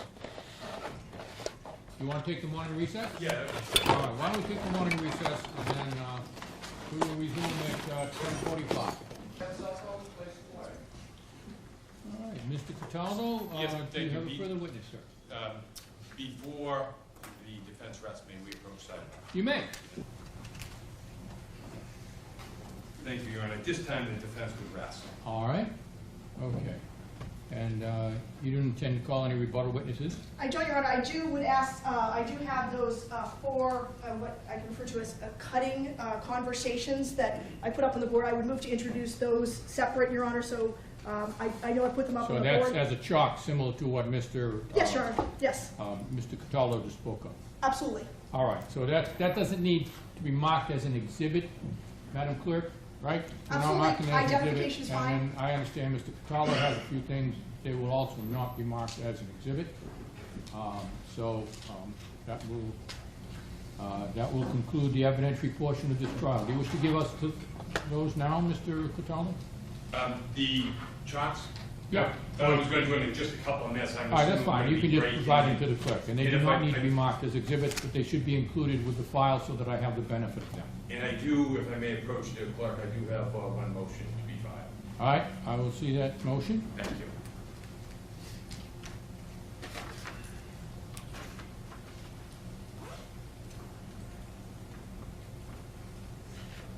All right, at this time, Mr. Cataldo, unless you would like to proceed otherwise, I would take this motion under advisement and That would be rule on it perfectly at the fine, same time yes. I render the verdict. Yes. That's acceptable to you? It is, Your Honor. All right.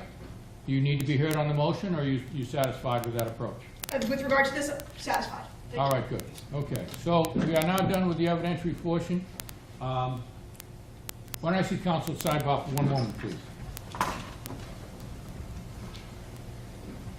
All right, so at this point in time, We are going to suspend this proceeding until 2:30 today, at which time I will hear closing arguments from counsel.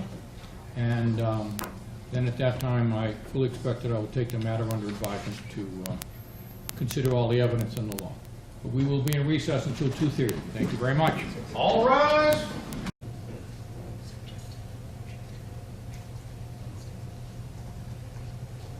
All right, Mr. Cataldo, thank you for your patience, sir. I'll hear you. Thank you very much, Your Honor. Thank you for the courtesies during the course of the trial. Your Honor, this is a suicide.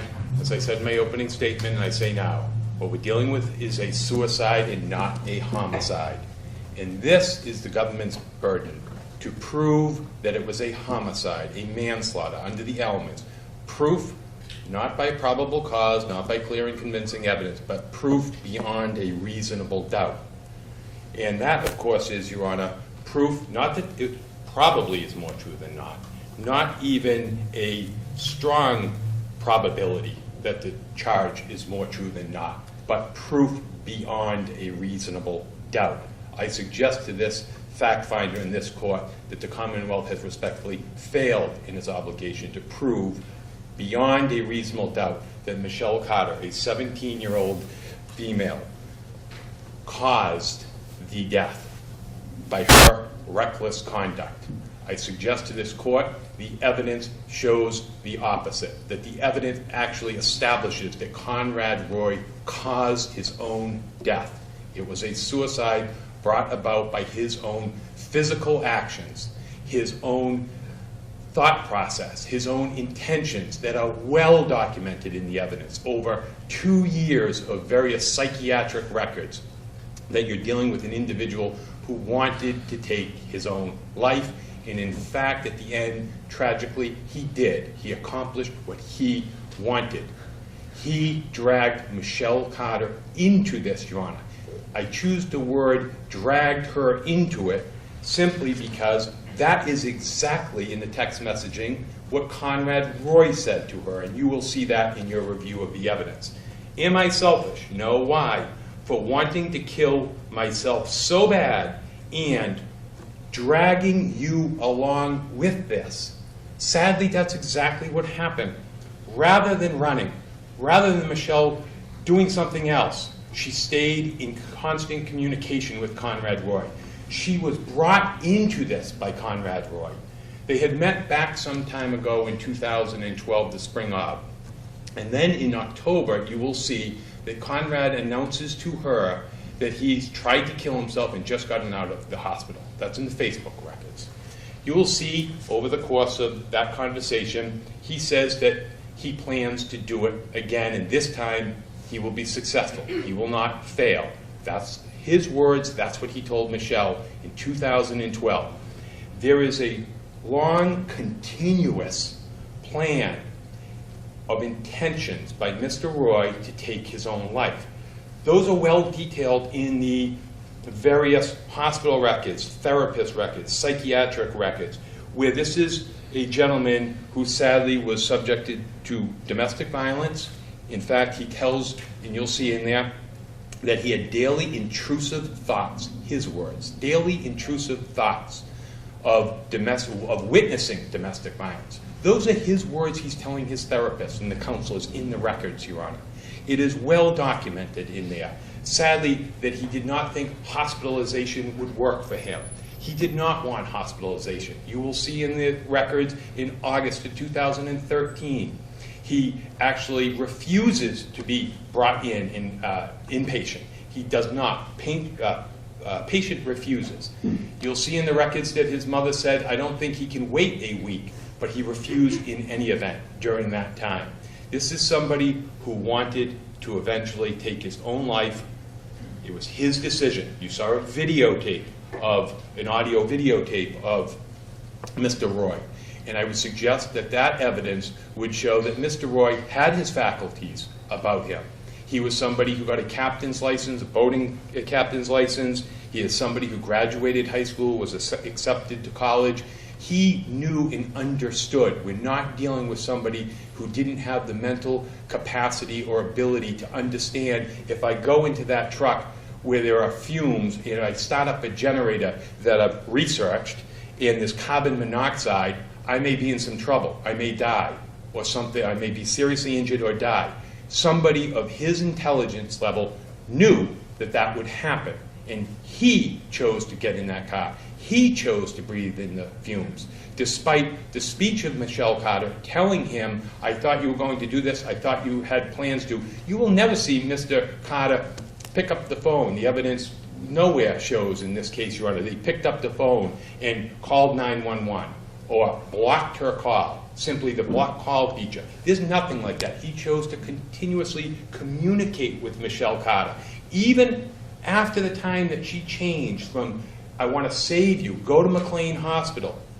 You will see that even when she advocates, encourages him to complete his plan, he doesn't tell her, stop this, don't call me, lose my number, stop texting me, block call, nothing of the like. He continues to use her for his support to carry out his plan. That is obvious in this evidence, Your Honor. And again, proof beyond a reasonable doubt. I would suggest that the defense has established that this was his plan, that this is what his intentions were. Also, in terms of looking at the evidence to know what he was thinking, you can look at various text messages as well as the psychological records. You will see that Mr. Roy himself stated to Michelle Carter, I want to die. Straight up, those words, I want to die. It's in the records, it's in the text messaging. This is what he's communicating to a girl a year younger than him who has, in essence, proposed to him, said, let's get married. And he rejected that by saying, are you okay? In the text back to her. Somebody who says, I wish you could see yourself as beautiful as I do. You're a beautiful person. And he says, I simply don't feel that way. And by the way, we've only met like 3 times. This is somebody, the Commonwealth is arguing, coerced him into taking his own life. Not coerced him or convinced him to go down the street to get an ice cream. She invited him up to Plainville to get an ice cream. He rejected that. An ice cream, as Dr. Bregan talked about. Something as simple as that. This is somebody who's chasing, move to my town. I'm not moving to your town. This is the person that we're talking about who the Commonwealth says somehow coerced him, either threatened harm or inflicted bodily harm on him for the youthful offender part of this. I'll touch upon that in a few minutes, Your Honor. This is somebody who then, Mr. Roy, shared nothing back to her in the sense that he had this connection, that somehow she had control over him and he couldn't think for himself. That's far from the case. If you go through and you look at who actually created this suicidal situation, he was suicidal, you'll see in the records, in 2011, long before Michelle Carter, 17, much younger at the time, in 2011 clearly, came along. He was suicidal then. He brought her, with all of her baggage, and you've heard all about her baggage. She has some significant issues herself. He's now bringing her along for this sad journey of his to eventually take his own life. He created this situation, Your Honor. She didn't create this situation of somebody who said, I don't want to kill myself. I have no thoughts of that. Everything's good with me. And somehow she tricked him or bribed him or threatened him to do something as drastic as suicide. There's no evidence of that. It's the other way around. It was his constant wearing on Michelle Carter for over a year and a half of, I want to take my own life. This wasn't just one time in 12 and maybe one time in 13. There's a pattern of that. And I ask you to keep that in mind as you're deliberating this case, Your Honor. Your Honor, if you go back to this in evidence, a Snapchat, Facebook, right before the Facebook, there's an exhibit. Steve Verino was the witness who went in. A Snapchat conversation where Mr. Roy is speaking with another individual in September of 2012 and tells this other individual that he's going to take his own life.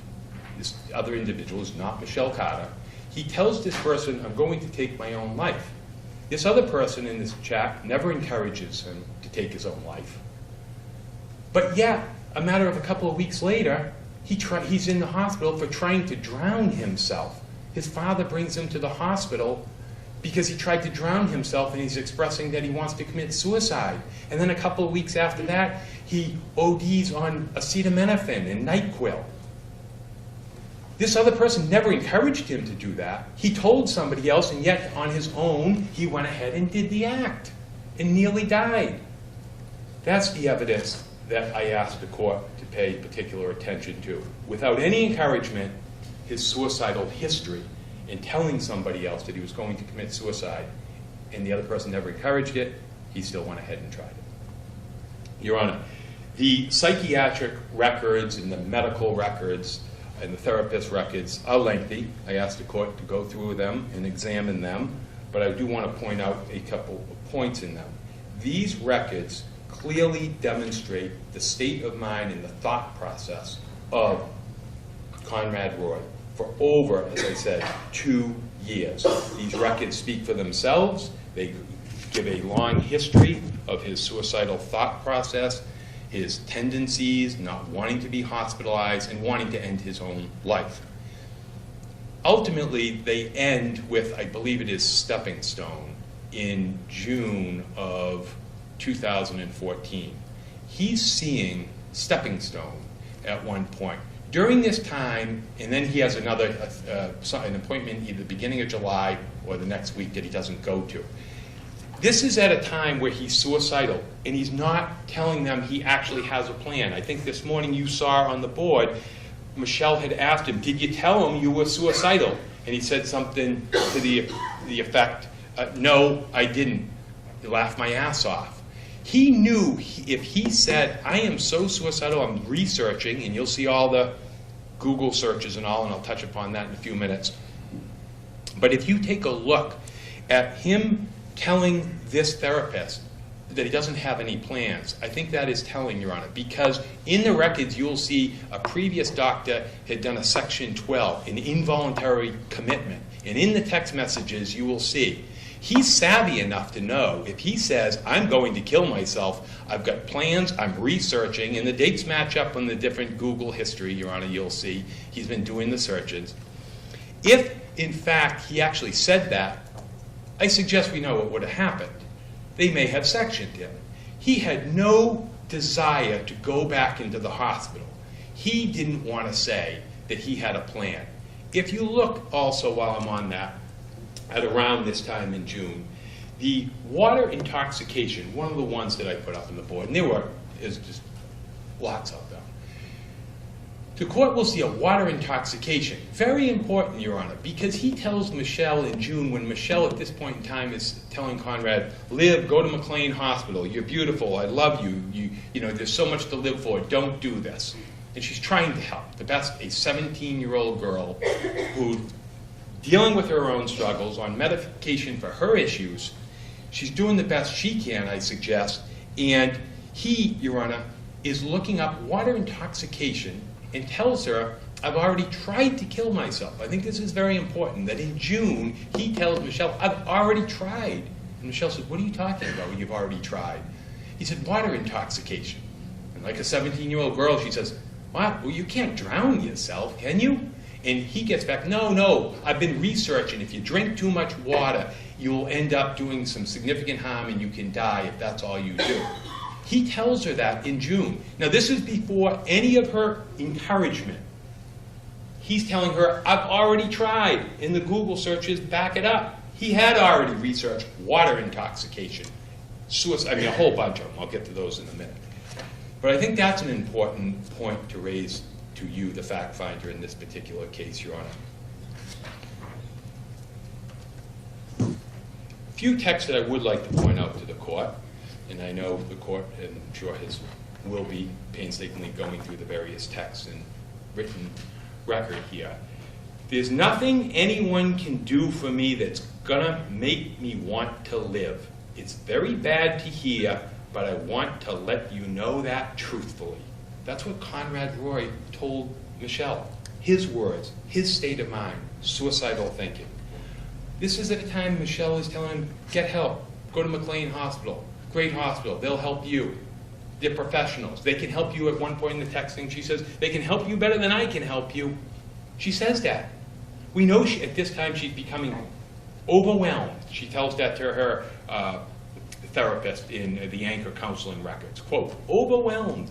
She is overwhelmed by all of this suicidal thinking. This is somebody that she's now in texting all the time. I love you, I love you. She's overwhelmed by this. I'm trying my best to dig you out. Conrad, that's what Michelle said. Conrad, I don't want to be dug out. You don't understand. I want to die. Conrad Roy said that in response. One point, Conrad sends her, you'll see the link, I think it's early July. Look what my mom saw on my laptop. What did your mom see on your laptop? He says, here, take a look. And then off goes, you can see in the timeline, off goes a picture of his laptop. Appears that the picture was taken, I think the evidence is a safe assumption that he took a picture of his laptop. He sends that to Michelle and tells her that this is what my mom saw. That's what he's telling Michelle. And the picture that's in evidence, you will see, is a picture, clearly, suicide methods. That's what Conrad is telling Michelle. My mom saw this. I walked across the other side of the room, and she clearly could see it. Michelle says, well, what did she say? She didn't say anything. You'll see the effect. Michelle said, is she accepting of this? Are you still going to go ahead with this? And he says, yeah, I've got to do it now. That's what he's telling. Whether or not she, in fact, saw that, Your Honor, it's the fact that he is telling Michelle Carter, a 17-year-old, look, in essence, I suggest the inference to draw that, look, my mom knows about this. That's what he's telling her during this time. Also during this time of June and July, it was late June, he asked her to do a Romeo and Juliet. He knows she's out of McLean Hospital. He knows she has her own issues. She's already told him she's been suicidal in the past. You'll see that in the texting. And now he asks her to do a Romeo and Juliet, and she replies, oh, fuck no, we're not dying. But he's asking her to go ahead and join him in this idea of committing suicide.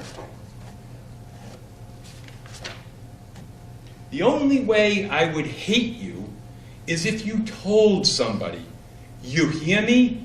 That's what Conrad Roy told her. The 17-year-old girl who's constantly saying, I'm in love with you, I love you, want to get married. He tells her the only way I would hate you is if you told someone. We know she didn't tell anyone, Your Honor. Parts of me want you to try something and fail so you can get help. Michelle Carter in texting, you will see, said. Conrad, it doesn't help me, trust me. Conrad, want to help me find a clear way? He's inviting her, asking her to assist him, encourage him to kill himself. He's asking, again, it's showing his state of mind, and to turn around and say she's bullying him or she got him to do something he didn't want to do. He's asking her, you want to help? His words, you want to help.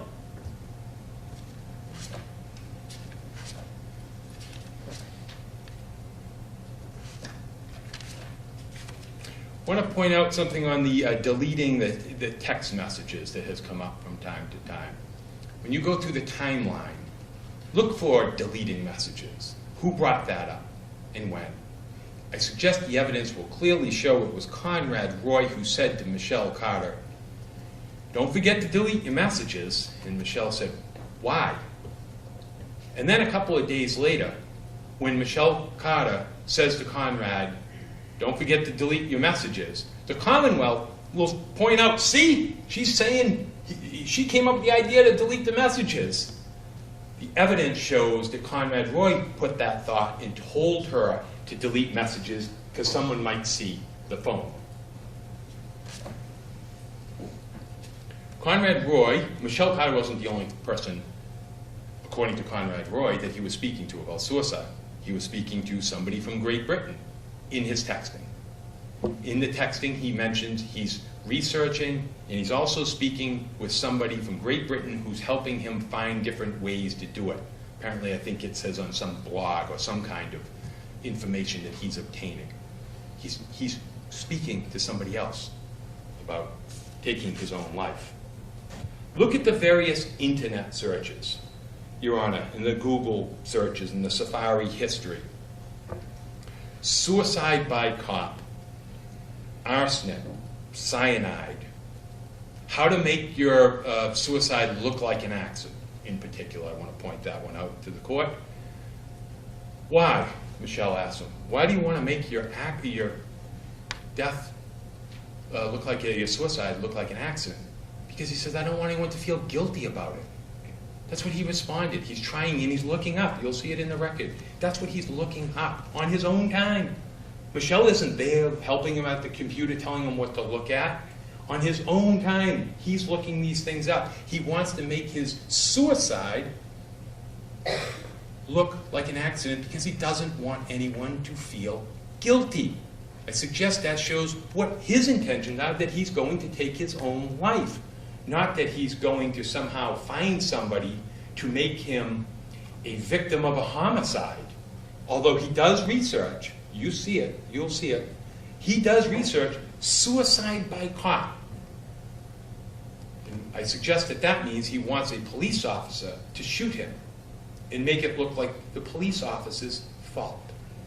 That's what that research is, suicide by cop. There are many images that are sent by Conrad Roy to Michelle Carter. I won't go through all of them, but there's a gun he sends her an image of, a noose.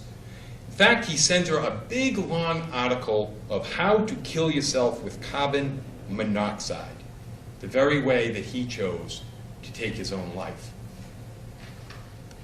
That's in Steve Verino's various reports of the various images. He sent links to Michelle Carter. Michelle Carter at times sent him links, anxiety, how to get over some of the mental health issues involved with these two individuals. Also want to point something else out in the evidence, Your Honor, of this idea of a dry run. A dry run. We've heard that in the evidence and the questioning and some of the responses. On July 10th, the Commonwealth wants you to believe that Michelle Carter had a dry run to see the reaction of her friends, to call attention that somebody may be trying to kill themselves. Well, if it wasn't in fact really happening, I still would suggest it doesn't make any sense. But it was really happening. And when I say it was really happening, Conrad Roy, according to the texting, Your Honor, was really trying to kill himself on July 10th. He sent Michelle Carter, in the texting leading up to it, he's talking about killing himself on July 10th. And he sends her a picture of a Honda generator. A Honda generator. A couple of days before he actually used a different device to take his own life, he sends her a picture of a Honda generator. In the texting, you will see that he sends Michelle a picture, and Michelle sends a picture back. Both sad expressions, the two people, the 17-year-old Michelle and the 18-year-old Conrad. But I suggest that he was actually trying to take his life on that day. And the texting shows that he talked about that the generator broke down. He couldn't get it to work. So as Conrad, what's he do according to the texting, Your Honor? What he does is he obtains tools, I think it's bought a toolkit, but obtained a toolkit, whether it was a purchase or he had them. Obtains a toolkit and tries to fix it. Is this somebody who wants to take their own life or not? He's actually now trying to fix the generator. He knows what he is doing. He can't fix the generator, isn't able to fix it, apparently. So he moves on to a water pump, a different device.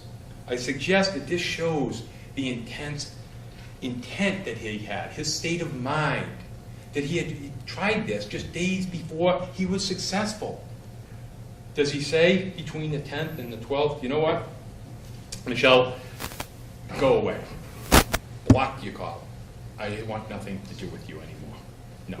He continues to speak to her. He knows at this point she's encouraging him. He's not, according to the texting and the timeline you'll see, he's not reaching out at this point to his therapist, to Tom Gamble, even though the weekend he did it, he canceled his plans with Tom, didn't go up. You'll see that all in the texting. Tom had invited him up for the weekend, didn't go. He's not. He's talking to the one person that now understands him. His words. He said to Michelle, "I'm glad you understand me." He's now talking to her at his choice. He doesn't have to speak to her, but he's talking to her because she's supporting his plan of taking his own life. So when it comes down to the 12th, Your Honor, what physical steps are actually needed? How is it that the evidence that a water pump that is said to be the instrument of his death, how is it that that was obtained? After the generator fails, he, the evidence shows in the texting, obtained a water pump from a family member. Not directly from him. He went and took it out of a storage shed or a garage. He actually drove somewhere, planned to get it. You'll see in the notes of his iPhone at one point he talked about, drop off keys, say I'm going to Dad's house. He actually planned this. He's talking to Michelle, well, I'm going to go and take this water pump. I got a new idea. The generator didn't work. I'm going to go get a water pump. This isn't minutes with it. This is 2 days later or a day later, showing how the constantly didn't have just one bad moment. So he obtains a water pump. He has to obviously put it in his truck. He then has to drive it somewhere. He goes down to the beach. Obviously, the water pump is somewhere being stored. He then has to drive down to the Kmart. Drive. There's no evidence, none in the record that Michelle Carter helped them load the water pump, helped them physically obtain a water pump. There's no evidence that Michelle Carter has any physical actions whatsoever in this case with Conrad Roy's decision. It was all of his physical activity. Very important. I would suggest that in of itself, Your Honor, the fact that he had to take all these physical steps creates reasonable doubt.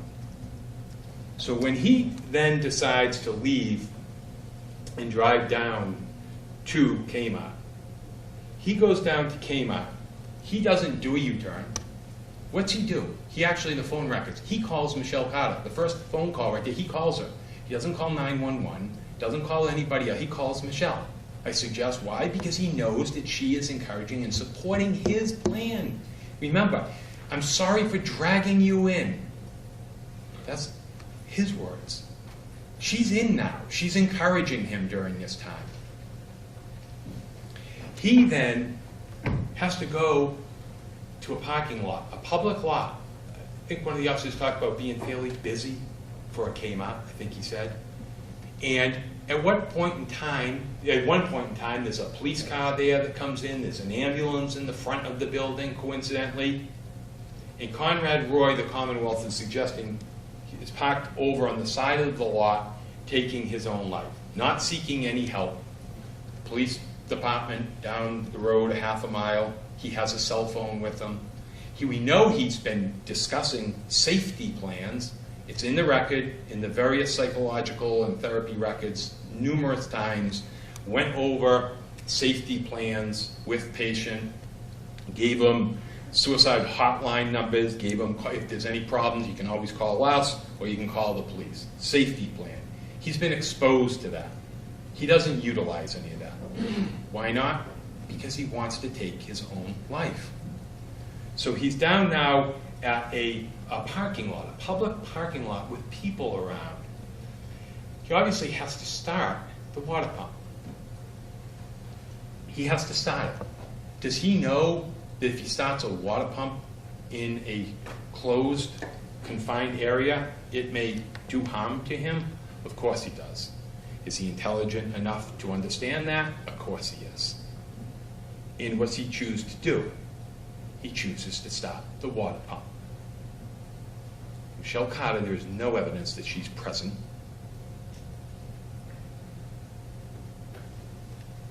He starts the water pump, as the Commonwealth will have you believe. He starts the water pump.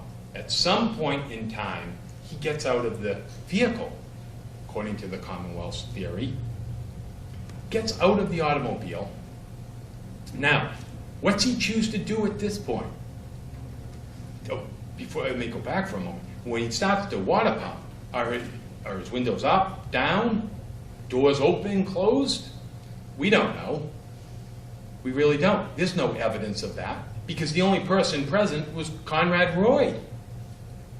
And he gets out of the automobile, according to what the Commonwealth would have you to believe from the texting. And now he's out of the automobile. How long is he out of the automobile, I ask you as the fact finder? Is he out 1 minute, 2 minutes, 30 minutes? There's no evidence of that. There is no evidence of that. Proof beyond a reasonable doubt. There is no evidence of how long Conrad Roy is outside of that car. If he has his phone at this point in time, and if he's talking to Michelle Carter and Michelle Carter tells him to get back in, could he hang up the phone if he wanted? I suggest he could. Could he hang up and call 911? Could he just walk over further out into the parking lot? The store's open. He could have, I suggest, but he doesn't. He goes back into that car, and he chooses. Now, there's a quote that the Commonwealth is saying that because Michelle Carter said, Sam, I was on the phone with him, and he got scared and got out of the car. And I told him to get back in. Now, well, number one, the Commonwealth wants you to believe that that's exactly what happened. The Commonwealth painstakingly went through with Dr. Bregan. You can't believe Michelle Carter. You can't believe her. She's telling her friends all these wild stories about cutting. Don't believe what she's saying because she just wants attention. They're putting that credibility in Michelle Carter to say that, Your Honor, is exactly what happened. But yet, they're saying, don't believe her about cutting. She's not credible. She's just saying all this to get attention from friends. They're picking and choosing. Nobody really knows what happened at or around the time that Conrad Roy took his own life other than Conrad Roy. That's, I suggest, the truth. And to speculate, and that's what the Commonwealth, I suggest, is asking you to do, speculate as to what really happened there. Let's say he went back in the car after 1 minute. Well, there's no evidence of that. Let's say it was 30 minutes. There's no evidence of that. You don't know when he went back into the car. We don't even know if he got out of the car, other than Michelle's words to a friend 2 months later, feeling very remorseful and guilty about Conrad's suicide.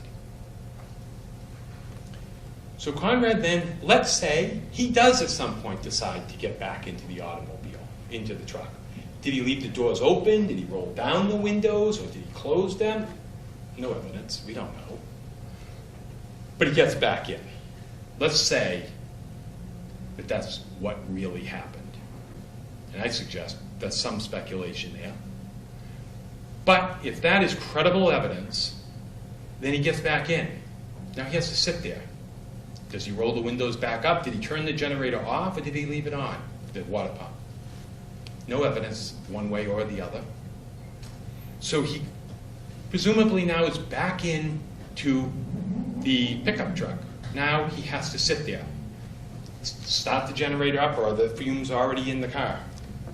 And then what? After 30 seconds, 10 seconds, a minute, 2 minutes, does he decide, no, I'm going to open up the door and get out. I know how to. There's nobody forcing, there's no evidence of somebody outside the door saying, don't get out, or I'll kill you, or I'll hurt your family, or do something. He doesn't get back out.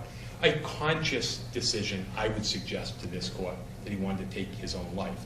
And the idea that if he was, quote, afraid, Your Honor, I suggest a lot of people get afraid, to use that word, or scared about a whole host of incidents or dilemmas or a journey through life. Every day we may get scared. Somebody may be scared of, skydiving. Somebody may be scared of, roller coasters, on and on. I could list them how many times. Scared or afraid. That doesn't mean that then your actions thereafter are involuntary, that you've been coerced into something. I don't like roller coasters. I go on them. The kids want to go on them. I mean, nervous, afraid, or scared, but that doesn't mean your actions, because you're scared or afraid, are involuntary and not your own. The Commonwealth is conflating this idea of he was scared as he didn't want to do it.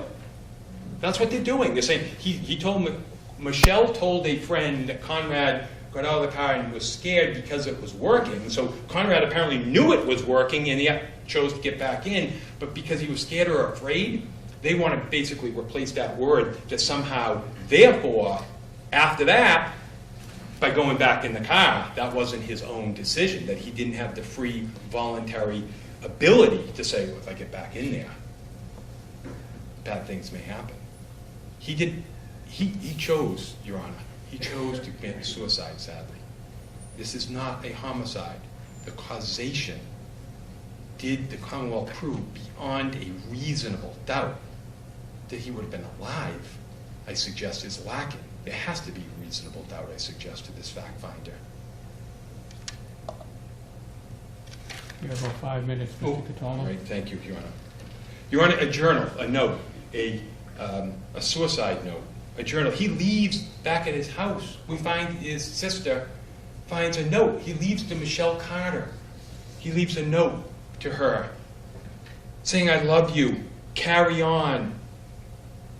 He's leaving this to the person, telling her, I love you, carry on. I won't go through the whole note, but I suggest the reason why he's leaving that is because he's not intending to come back. He leaves some other notes about, I think the next page, about Tom Gamble can pick up a stereo or headphones. He's going off to take his own life. That's why you leave such a note. Michelle Carter, during this period of time, Your Honor, is obviously struggling. Dr. Bregan spoke of this at length. The cutting issue with friends. First, the Commonwealth is saying she didn't cut at all, but then there's some text messages that friends do notice cutting. She's taken SSRIs that have known effects. Dr. Bregan opines that these have an intoxicating effect on Michelle Carter. These aren't just his opinions. These are also, as we went into in the evidence shows, black box warnings. These things do really occur. The science backs up Dr. Bregan's opinion, and he went through that to this court. He's been doing it many, many years, and I suggest credibly so to this court during this trial, that he spoke about the various irritability, suicidal thinking, the mania that goes with it. He also touched upon the idea, and also that Conrad would not have been overborne by a young lady, a year younger, who's only 17 years old, Your Honor. Her understanding, or alleged recklessness, she was confused. She becomes irritable. She thinks that she's doing the right thing because Conrad, who she's been telling not to do this for a year and a half, has now said, sorry for dragging you in. This has got to end. I need to take my own life. Constantly to her, something triggers and she then encourages him. She takes no physical. She doesn't, steps, Your Honor. She doesn't threaten him with serious bodily harm.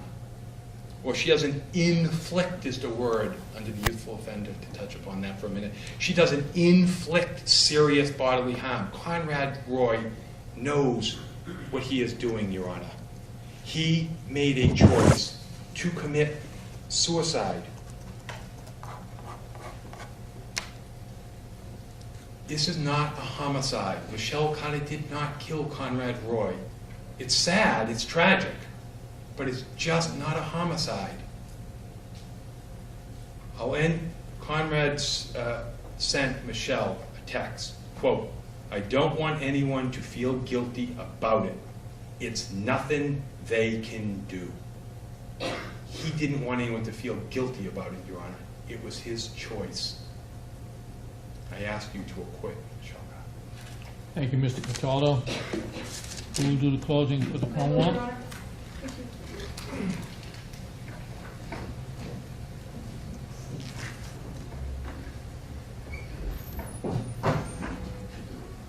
If I may, Your Honor? Please. Sam, his death is my fault. Like, honestly, I could have stopped him. I was on the phone with him, and he got out of the car because it was working. And he got scared, and I fucking told him to get back in, Sam, because I knew he would do it all over again the next day. And I couldn't have him live that way, the way he was living anymore. I couldn't do it. I wouldn't let him. She created the harm, Your Honor, when she told him to get back in the car. She told him to get back in the truck. She knew he was scared by her own admission. She knew at that moment he did not want to die. And she knew, just as importantly, exactly what would happen when he got back in that truck. She knew when he got back in that he would die. And that was what she wanted to have happen. She wasn't going to let him live. That was her decision, Your Honor. She wasn't going to let him live. And it's all my fault because I could have stopped him. But I fucking didn't. All I had to do was say, I love you. Don't do this. One more time, and he'd still be here. Those are her words, Your Honor. She says to her friend, if I had done something, if I had just told him that I loved him, he would still be alive. After creating the harm, she obviously did nothing to alleviate it. The police station, Your Honor, was less than half a mile down the road. That's what you heard. The Kmart, half a mile or so down the road, was the police station. She didn't call. Instead, she did the exact opposite. She sat there, Your Honor, on the phone and listened to him die. She listened to him cry. That's what she told her friends. She told her friend Lexi, I would suggest you to sort of get sympathy, that she was having nightmares and that she could hear his cries. She sat on the phone after telling an 18-year-old boy to get back in the car to kill himself after he didn't want to, and she listened to him cry on the phone. She listened to his last words. She listened to his last breaths. And she listened to him die on the phone. All the while, she could have easily called for help, and she didn't. And in fact, Your Honor, she tells Sam Boardman in a different text on September 30th, I helped ease him into it, and I told him it was okay. I was talking to him on the phone when he did it. I could have easily stopped him or called the police, but I didn't. And tells her it's hard to understand because you've never helped someone with suicide. By your own admissions, Your Honor, he was scared. She tells him to get back in the car. She knows he's going to die. And she says, I could have done something to stop it. And if I had, he would still be alive today. By her own admission, she caused his death. If she had done something, alleviated the risk that she had put into motion, he would still be alive. Those are her words. Those are also the Commonwealth's position, Your Honor. The defendant's actions were reckless and she knew it. She knew the consequences of him getting back into that car. She knew he would die. And when, during the days that led up to it, Your Honor, when he didn't want to do it, she berated him. She repeatedly asked him why not. She became angry and suggested that she was making a fool out of herself because she thought he really wanted to die, and she poured her heart out to him. And lo and behold, he had the audacity to still be alive the next day. Your Honor, the counsel has suggested that you cannot believe these text messages because we have essentially suggested she has lied in some of these text messages. Is the defendant a liar in some of these texts? Absolutely. Is she lying when she tells Sam that she told him to get back in the car and she could have stopped him? No. And here's why. It's borne out by the rest of the evidence. During the days leading up to this, Your Honor, he was scared. And he told her, I'm scared. I don't have it in me. Another day wouldn't hurt. When he doesn't take one of the generators or one of the devices out of the box, she berates him for it. When he is scared, she orders him to do it. When he says, I don't want to leave my family, he tells him not to worry.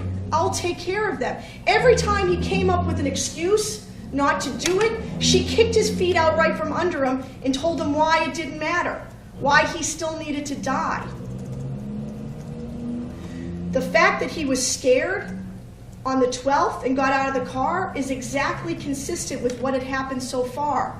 As he got closer and was going to do it, he got scared. Think of her text messages, Your Honor. You're going to say something that it didn't work. You're going to say you're going to not take enough pills so you'll still be alive. She knew he didn't want to do it. She's talking about it. You know, you're gonna take a small dose. You're gonna still be alive. You're gonna pretend the device doesn't work so you'll still be alive. She knew he didn't want to die. And she kept telling him to do it, Your Honor, and berating him for it. It got to the point that he was apologizing to her. Apologizing for letting her down or frustrating her, apologizing her for not being dead yet. That is the control that over the course of these days she had over him. And it is because she had encouraged him to get help before. The Commonwealth absolutely agrees. For a period of time, she was offering help. Words of kindness, words of love. But then she switches it over around June 29th of 2014. Her words of love are joined with words of kill yourself. You need to do this. Why haven't you done it yet? You're making a fool out of me for not killing yourself. Your family will be fine. She actually goes so far, Your Honor, when Conrad says, what would you do if your sister died? Well, after a couple of weeks, I would get over it. She says she would get over her own sister's suicide in order to get him to believe that it's okay. That's how the lengths that she would go to get him to believe that killing himself is fine. She takes it upon herself to think that the family is going to be fine. She takes it upon herself to speak for his mother and his father and his sisters to say they will be fine. Those are the lengths she went to get him to kill himself when he didn't want to. Her words of encouragement, Your Honor, are throughout, but they're especially prevalent when he has doubts. The fact that he got out of the car, Your Honor, and didn't want to die is also reflected in the phone records. There's a 42-minute call, a 46-minute call. You heard from the medical examiner it takes 20 minutes to die. Why were the calls so long? Because she needed to convince him. Because those were her words, Your Honor. I wouldn't let him. No matter what he said, no matter what he did, he was getting back in that truck. She was not going to let him live. And he didn't. He got back in the truck. And why, Your Honor? It is because of this relationship that they had. And she knows it. She knows that he has grown to care for her and depend on her. And she uses this, to use Dr. Bregman's words that I was suggesting, manipulating him. She was. And she was manipulating other people as well. She's doing it, Your Honor, to get attention. I'll get to that in one moment. Defense counsel makes much of his suicide attempt back in 2012.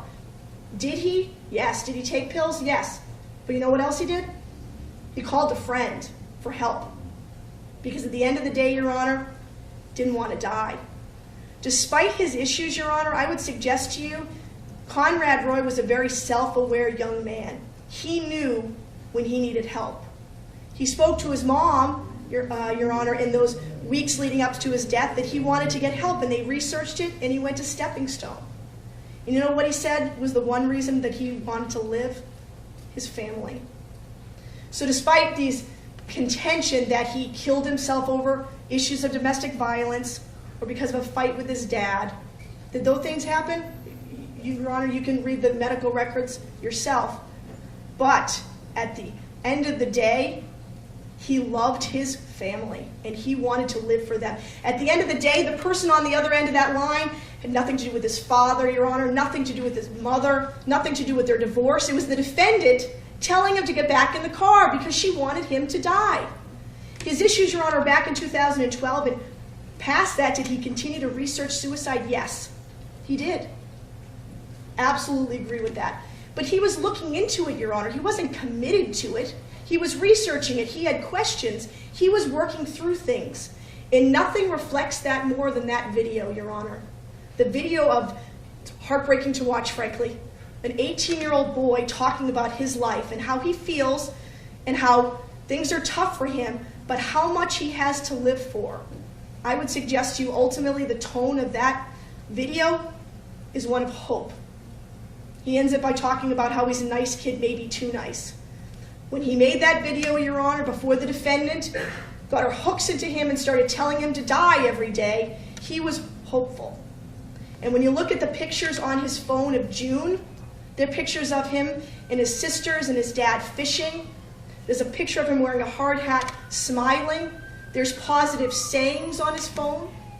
The notes, Your Honor, which the Commonwealth introduced, defense introduced one, we introduced the rest of them. He has self-motivating messages to himself. He wanted to work through this. He wanted to live another day, Your Honor. The best thing about life, Your Honor, is the opportunity to get every morning. Now, we don't get a clean slate every day, the stuff that happens the days before, we carry it with us. But every day, we get a new opportunity to start again. Conrad Roy, Your Honor, never got that opportunity to try to get help, to work through things, to have a happier day. He didn't get to wake up on June 13th. He didn't get to wake up on June 14th or any other day after. His last words of his life were the defendant telling him to kill himself as she listened to him die on the phone. To suggest, Your Honor, oh well, he would have just killed himself eventually. Well, one, who are we to say that? Who are we to say that, well, a week later he would have killed himself, who cares? It matters. It matters because on June 12, 2014, he got out of the car. In between June 2nd and June 12th, he kept putting it off. He kept putting it off, coming up with excuses why he couldn't do it. It was too late. It was too early. It was broken. He came up with excuses, and underneath all that excuses is that he didn't want to die.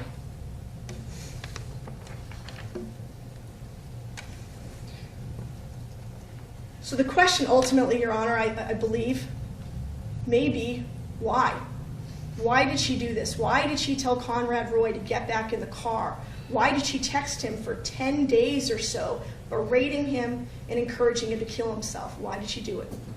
Well, Dr. Breggin would have you believe she was involuntarily intoxicated from a low dose of Celexa, which according to him, she had been on for months, but suddenly out of nowhere has a transformation that starts almost quickly as it ends, and she becomes psychotic.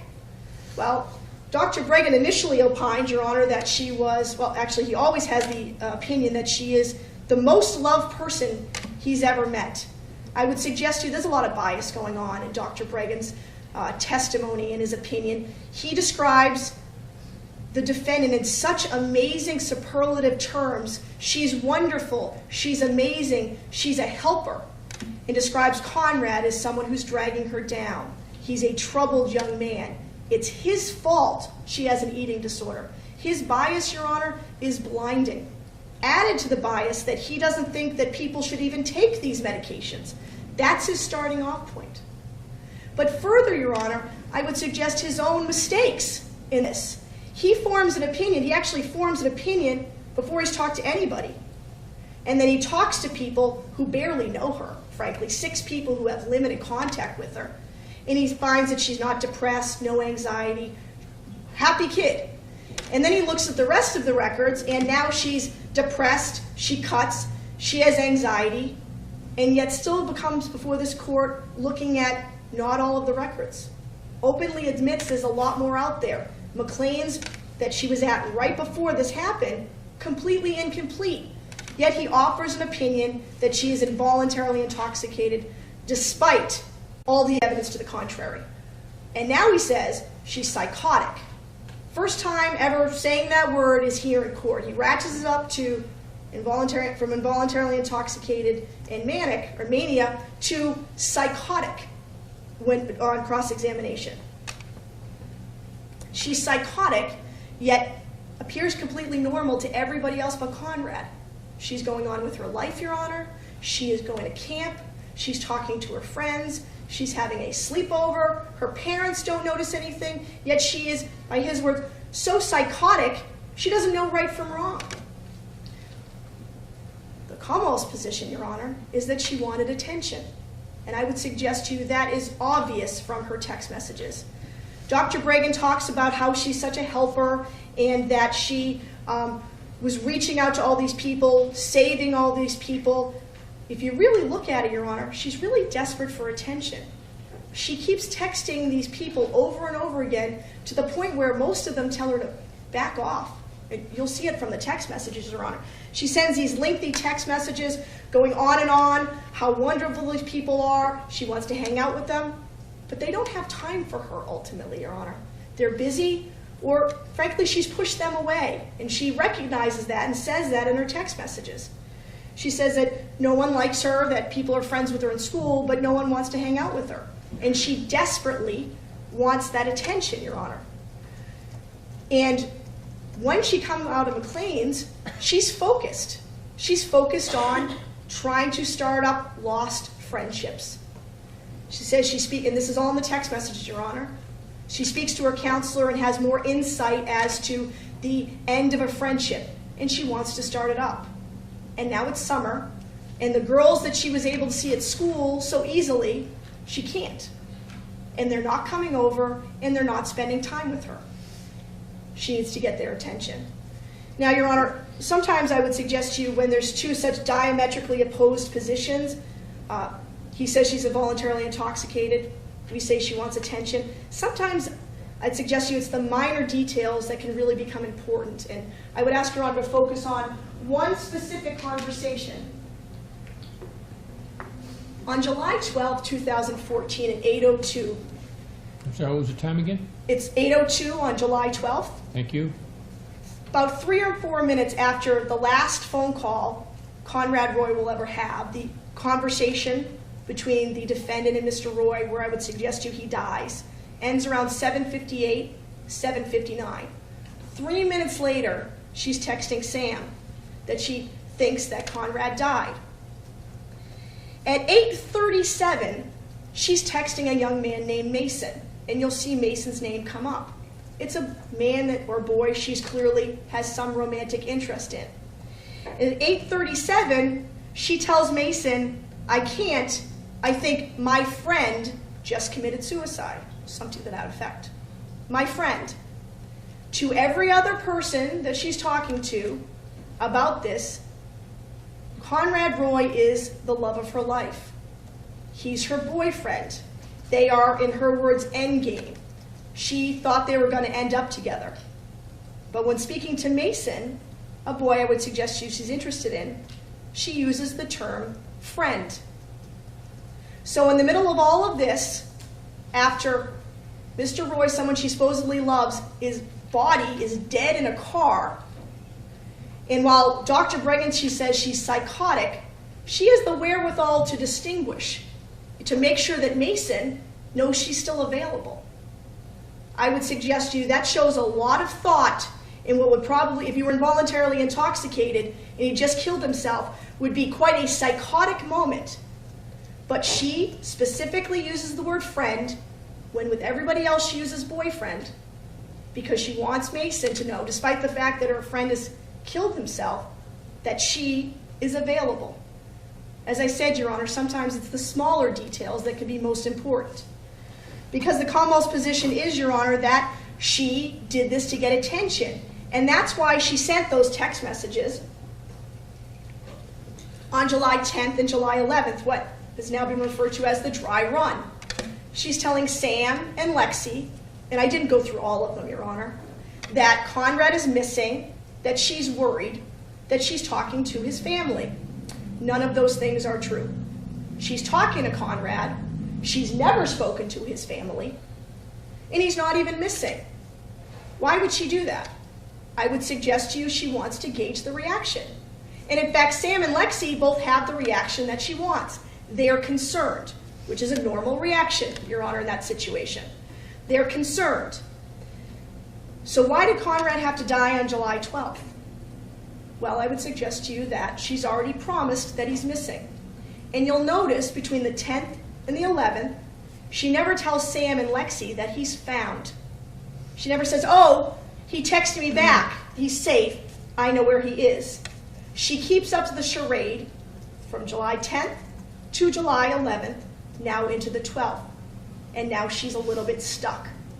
Because unfortunately, Conrad keeps showing up alive.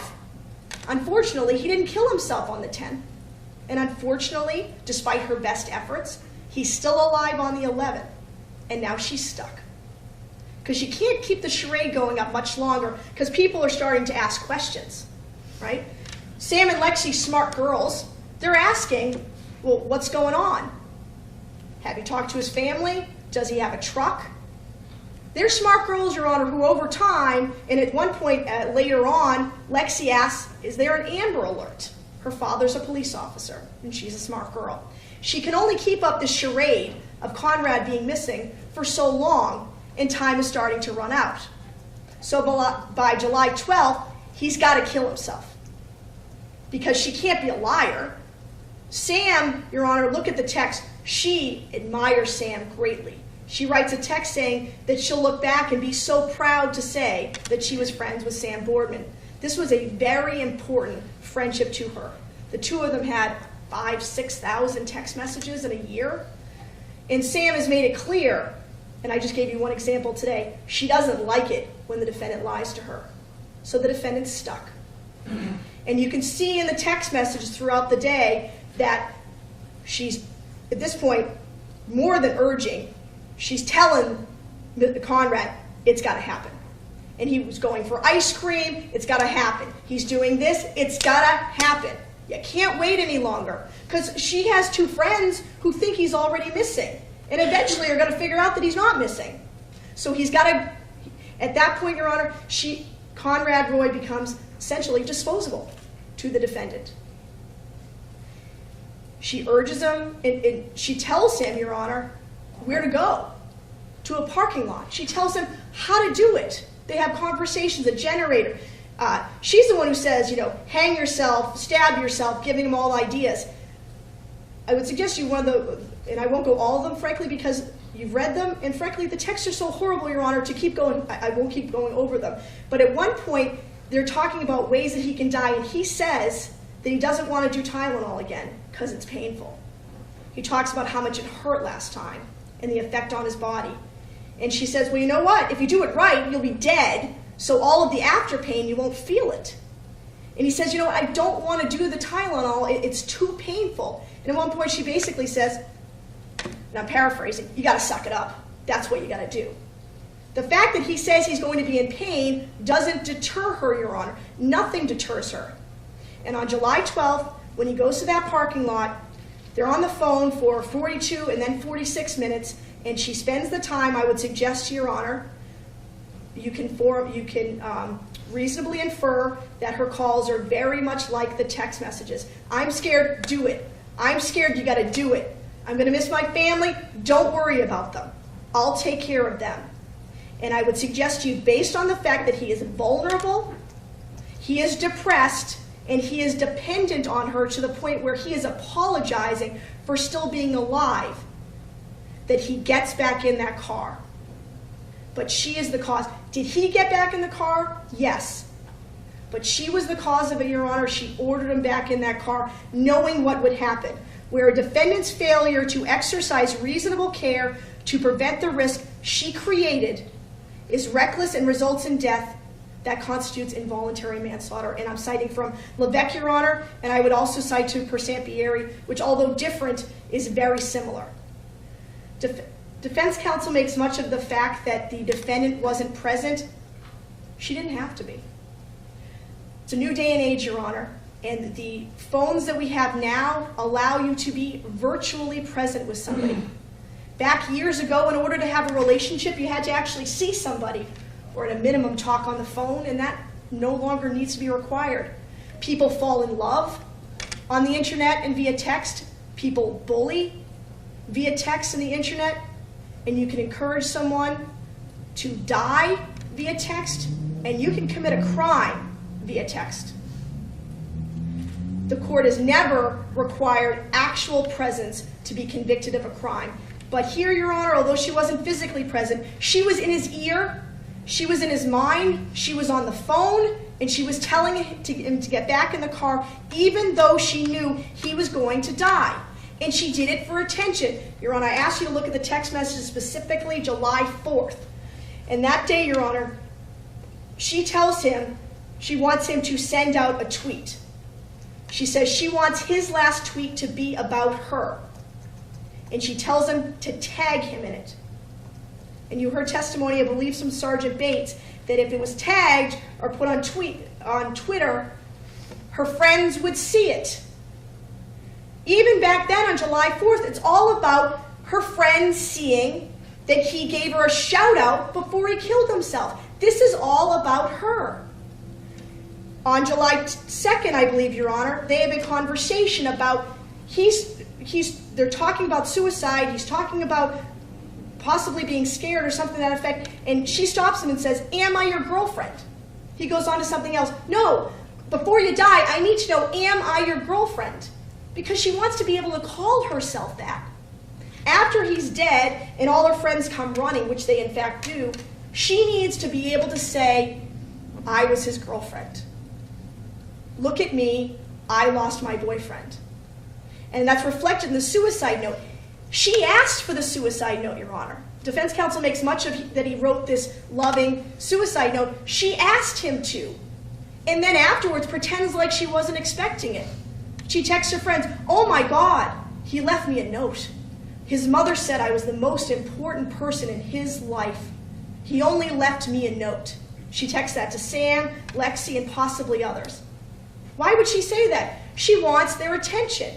She wants to feel like she was the one, that they were, going to be together forever. Poor her. Her boyfriend died. They were going to get married one day, and now she's the grieving girlfriend.